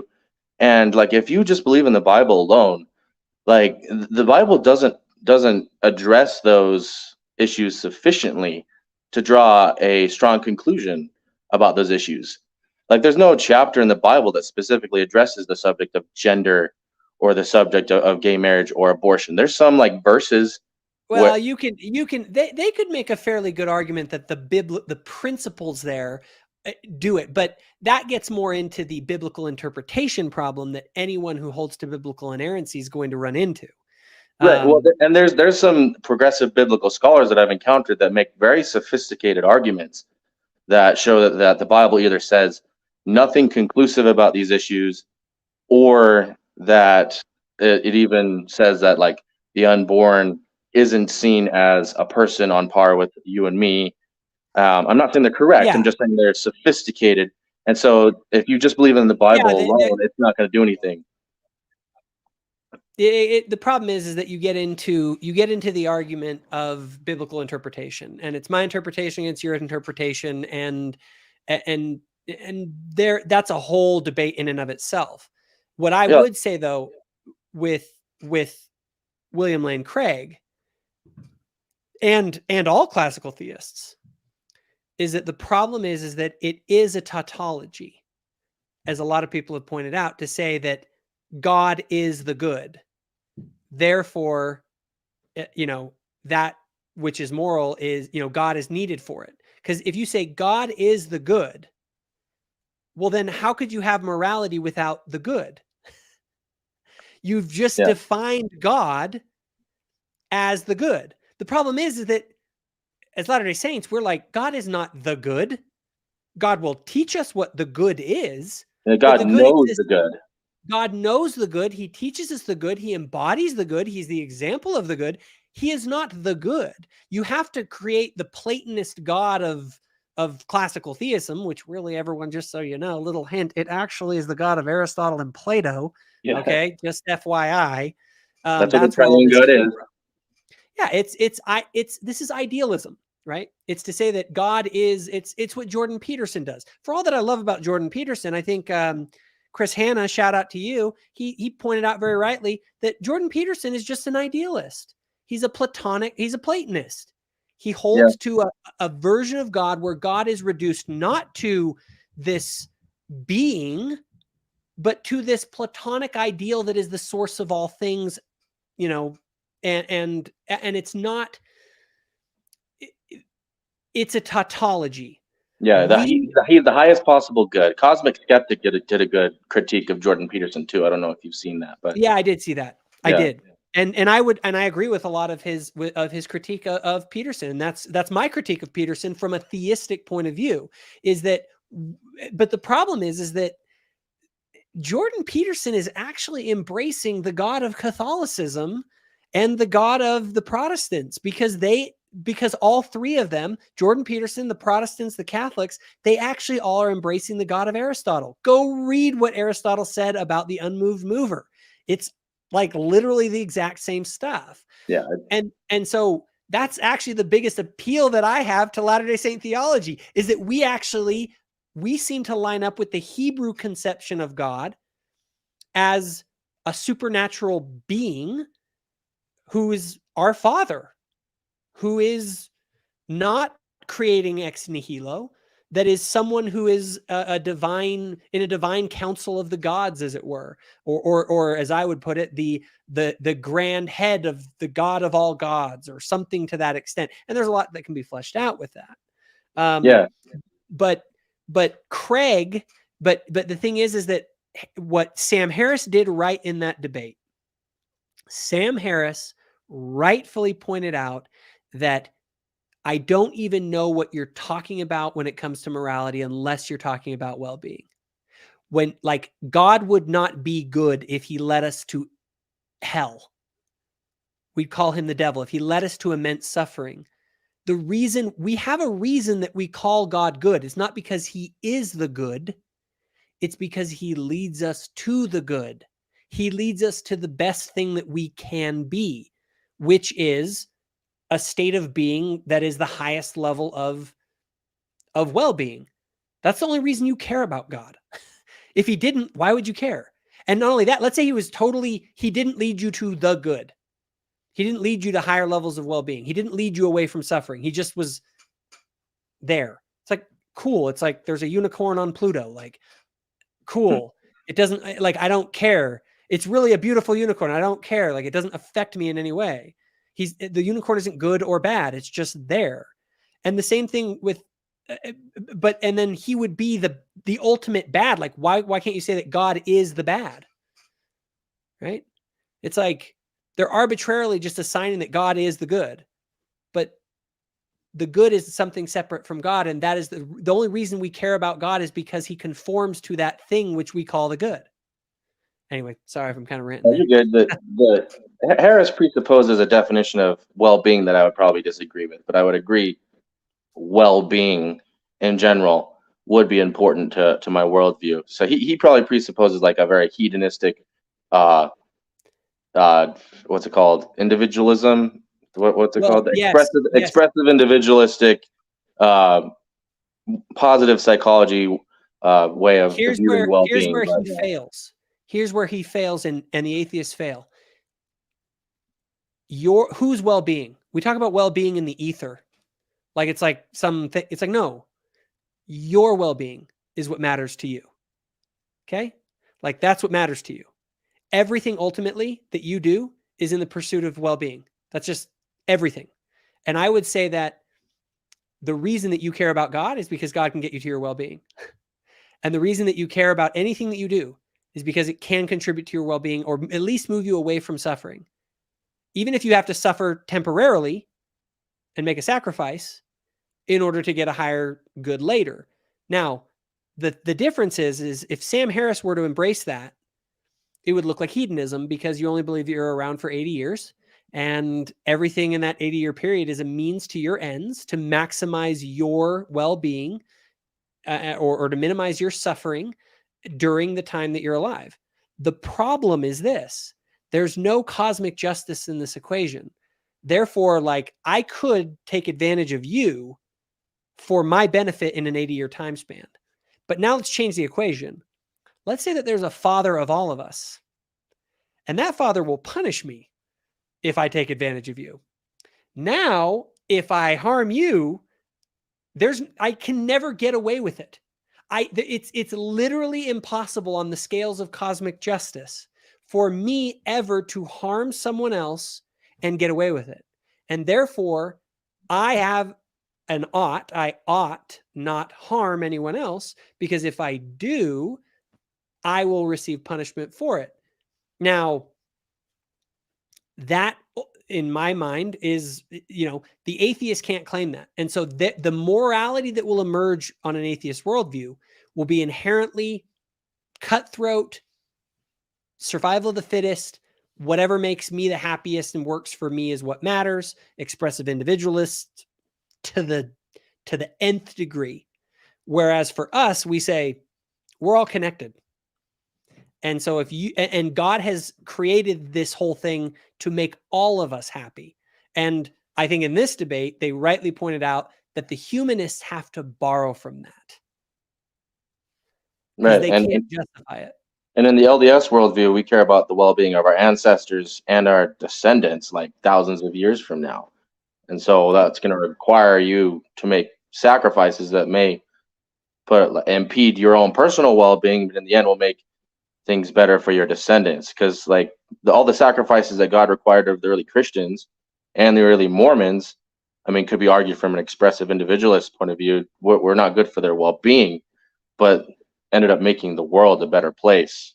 If you read like Tom Holland's book, about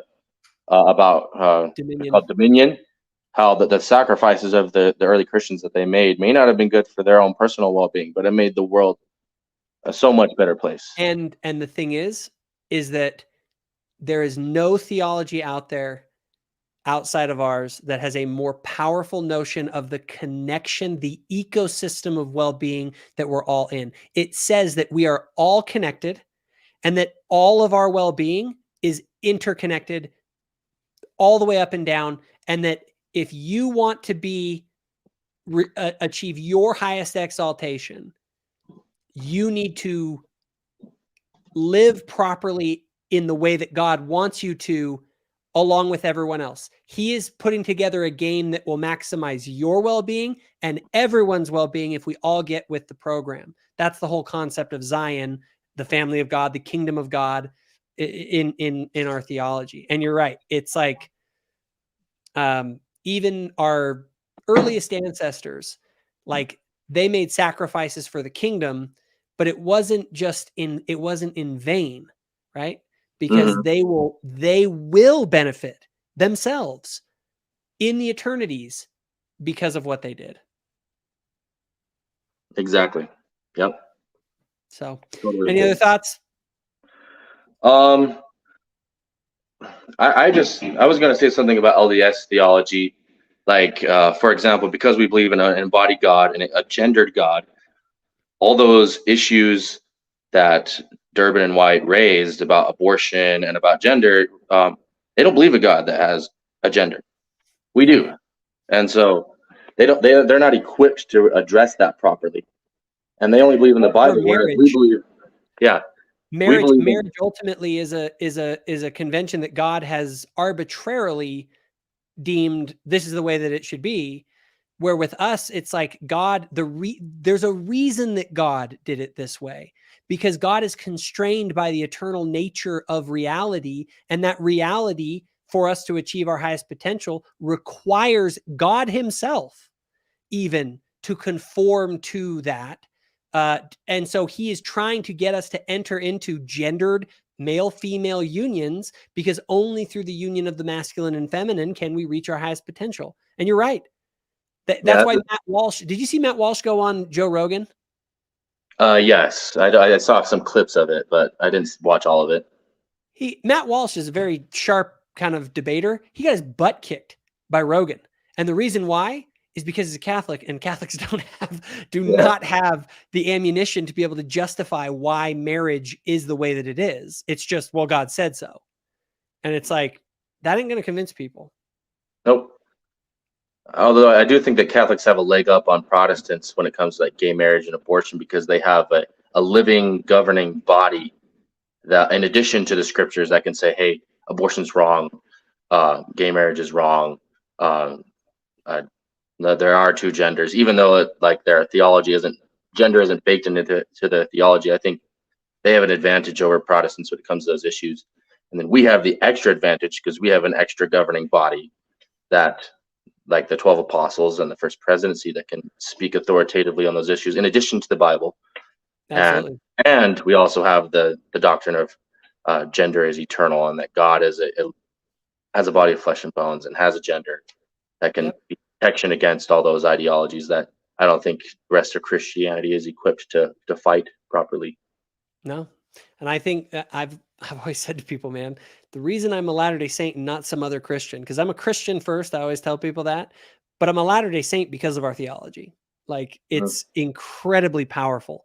And people who actually study it and understand it kind of are like, whoa, like this is actually, like I had a conversation with Emerson Green. I did that episode, and I was like, finally, someone who like understands like what we're saying. Like, wait a minute here, I'm not in the theological, like I'm not in the game here. I'm not a Protestant. I'm not a Catholic. I'm looking at this just from the outside, going, this Mormon stuff makes a lot more sense than your guys' stuff. Yeah. And the awesome thing is, it's all the doctrines that Christians find the most heretical too. Yep. Well, it largely goes back to their roots of, like I was saying, it goes back to the fact that their stuff, if you go back far enough, I'm sorry guys, it actually comes from the Hellenization of the Christian movement as it moved out into the Greco-Roman world. And anyway, I gotta get to some of the final stuff here, but thanks so much, Jacob, for coming on. Appreciate you, buddy. Sure. Thanks for having me. Take care. All righty. Well, oh, man, this 2 hours has gone really fast. I'm probably down to it, but I want to just see if I can hit on a couple other things from the debate. I didn't get a lot of time to really review way too much of this debate. Unfortunately, I've had all sorts of issues, so I apologize, everybody. But I want to get back here and go to some of the stuff here. Let's go. Let me see.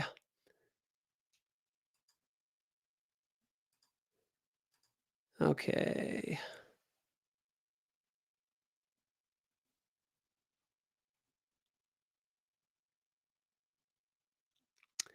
Let's go ahead and go here. We'll go to some of the final questions that were asked in the debate. The very end of the debate, there was some really interesting stuff that was said, I thought.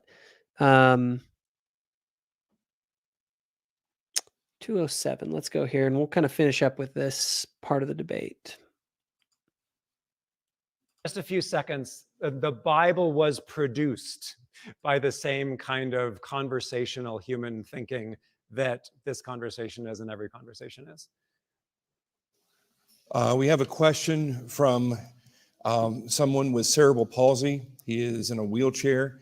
His question essentially is, if society determines that he is a burden on society and he should be removed from that society, does he have a right to say that society is wrong to kill him?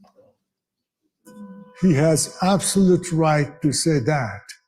I don't know why any society, unless it's totally barbaric, is going to say that, yes, society has a right to kill that person. So I don't see any reason why it should be, in fact, a matter of debate. It's understood, and any rational, humane person with a minimum sense of ethics would agree to that. Yeah, and the person who is most impacted has the most voice. Well, Okay. Did anyone see the contradiction there? Anybody see the contradiction there? It's like, oh no, like, of course you have a right to not be eliminated because you're disabled.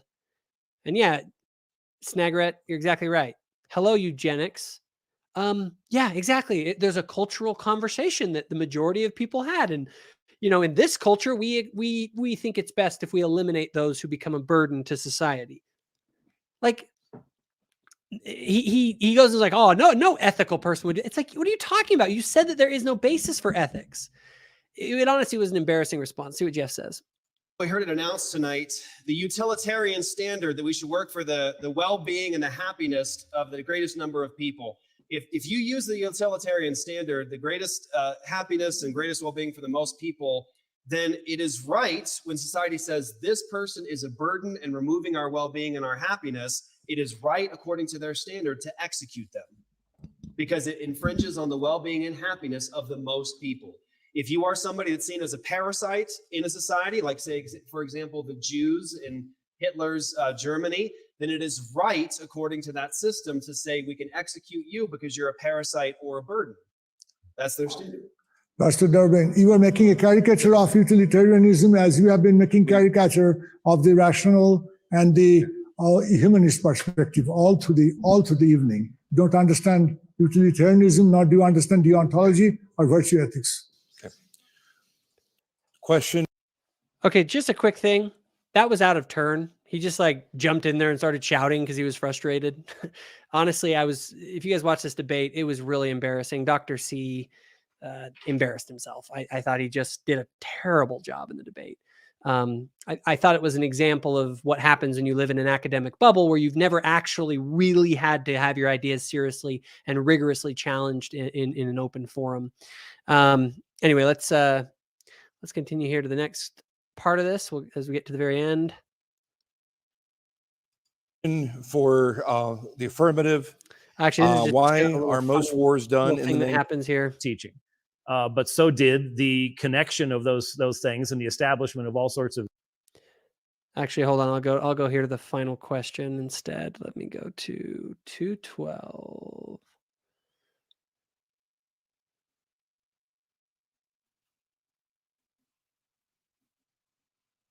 Okay. Much as possible, so that that is not the best option for them.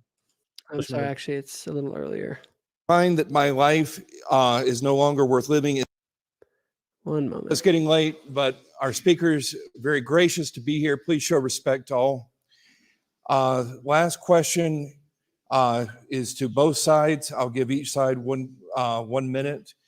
If I find that my life is no longer worth living, is it wrong to kill myself? And starting with the negative, and we'll end with the affirmative.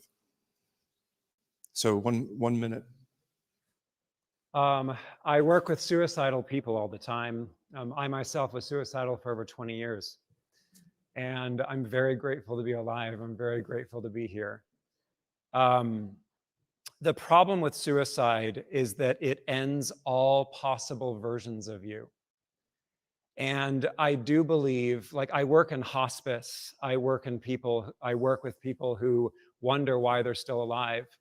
And I do believe that I am supportive of death with dignity. So I do believe that for someone who is in pain and suffering and cannot imagine any possible better version, that yes, that is defensible. Now, that's... Whoa. Whoa. Think about what he just said, you guys. He just said, if a person feels like they just can't imagine any state where they'd be happy, like, think about it. He's on the bridge. There's a guy on the bridge. The guy's getting ready to jump. And he shows up and he's like, oh man, like, you got so much to live. He's actually saying that that guy could potentially give him an argument that he would be convinced of, that he would say, you know what? You're right. Go ahead and jump. Like, he's saying that that is a hypothetical situation that could exist, that person may really feel, man, it's just that bad that it's worth it. That's crazy, man. That's what this kind of, when you don't have a basis for your morality, man, that's crazy. I'll just let him go on. Said, we need so much more support. Like, I look forward to working with military veterans and others. We need to support people as much as possible so that that is not the best option for them. And 1 minute from for the positive. We need to support people so that's not the best option for them, meaning that it is an option for them, a legitimate option, but that we need to try our best to make sure that it's not the best option. Like, what in the... That's crazy. Yeah, and I don't want you to go and hang out with our veterans, because you're going to be there. You literally have a worldview that says that maybe they're right. Maybe there isn't something to live for. Just wild. Positive. You hear it again? We ought to. Human beings, they matter. They're worthy. Do you see the image of God pouring out of Jared tonight? I love it. It's delightful. And it militates against everything he believes fundamentally. Here's what he believes. There's no ultimate foundation for ethics, no ultimate meaning in life, and no free will for humans either. In a Darwinian evolutionary model, that's the perspective. And I want to say, if you want to lead somebody to purposeless, meaningless, and to suicide, give them Darwinianism. Give them Darwinianism. There's no meaning. There's no purpose. You have no value. Nothing. You are in a cosmos that doesn't care about you. I can't think of a better system to lead somebody to suicide than that. In the Christian... Ooh, Jeff, that was good. And he's exactly right. Remember, everybody, if you have the fall, but you have no redemption, you just have the fall. And for someone who's suffering immensely, to tell them to just continue to suffer so they can live what? You live, oh, you're going to have 5 more years of suffering and then you'll die, right? Just off yourself now. Just end it now. You can cut your suffering off, right? This is crazy. Now, it's just there is, if you're going to say that this is a blind, purposeless universe, that is a very quick way to get yourself to nihilism, depression, and to deciding not that life isn't worth it. Christ provides the idea of redemption, everyone. That's what tomorrow, Easter, represents. It's the great story that says this is not just a fallen world. Like, there's hope. And nothing exists that we can't overcome through Christ. And that's the whole point. We do live in a fallen world. We have to accept that. We got to recognize that. It's totally unfair. The only question is it just unfair? Or is some way that all the accounts get balanced, that this gets redeemed? Is there redemption from this world? Worldview, it is absolutely wrong to kill yourself acting like you have no value, no meaning, and no purpose, because you fundamentally do, and you can't escape it. You are in the image of God. You are made to glorify God and to enjoy him forever. The problem is sin, and the solution is Jesus. The only way to heal the heart of a person who is determined to commit suicide is to give them the gospel and connect them to the grace of God in Jesus Christ. Pastor Durbin, you sound like a broken album. I think the debate's over, Dr. Chatterjee. We have reached the end of our evening. Please take. Oh, that angry outburst at the very end was the perfect end. He gives this excellent explanation. The Christian worldview provides you with hope, says you're of infinite worth, all that stuff. And he says, you sound like a broken record. I can be like, man, that's a beautiful record. I'd play that over and over. You're right. Because it's the case. That is the Christian message. The world's message is that it's just a fallen world.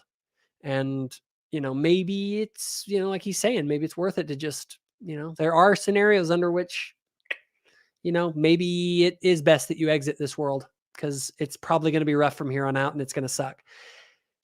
You're nothing more than stardust, where the Christian message, and not only that, you're stardust that feels and suffers, and then you cease to exist. Whereas we say, yeah, it's a fallen world, but something happened. They kept saying that there's an empty tomb, and that's a beautiful way of putting it. There is an empty tomb. That's the Christian message. It's a message of hope. It's a message that says that there is redemption. So anyway, everybody here, you have eternal worth. As someone just said in the comments, I agree 100%. If you're ever suicidal, don't ever forget that. There are people who love you. God has a purpose for you. And suffering happens, but it does pass. So it does pass. So you will get through this. And I'll leave that with you all tonight, and wish you all a very Merry Easter. I'm going to wrap up. Thanks, everybody, for joining in.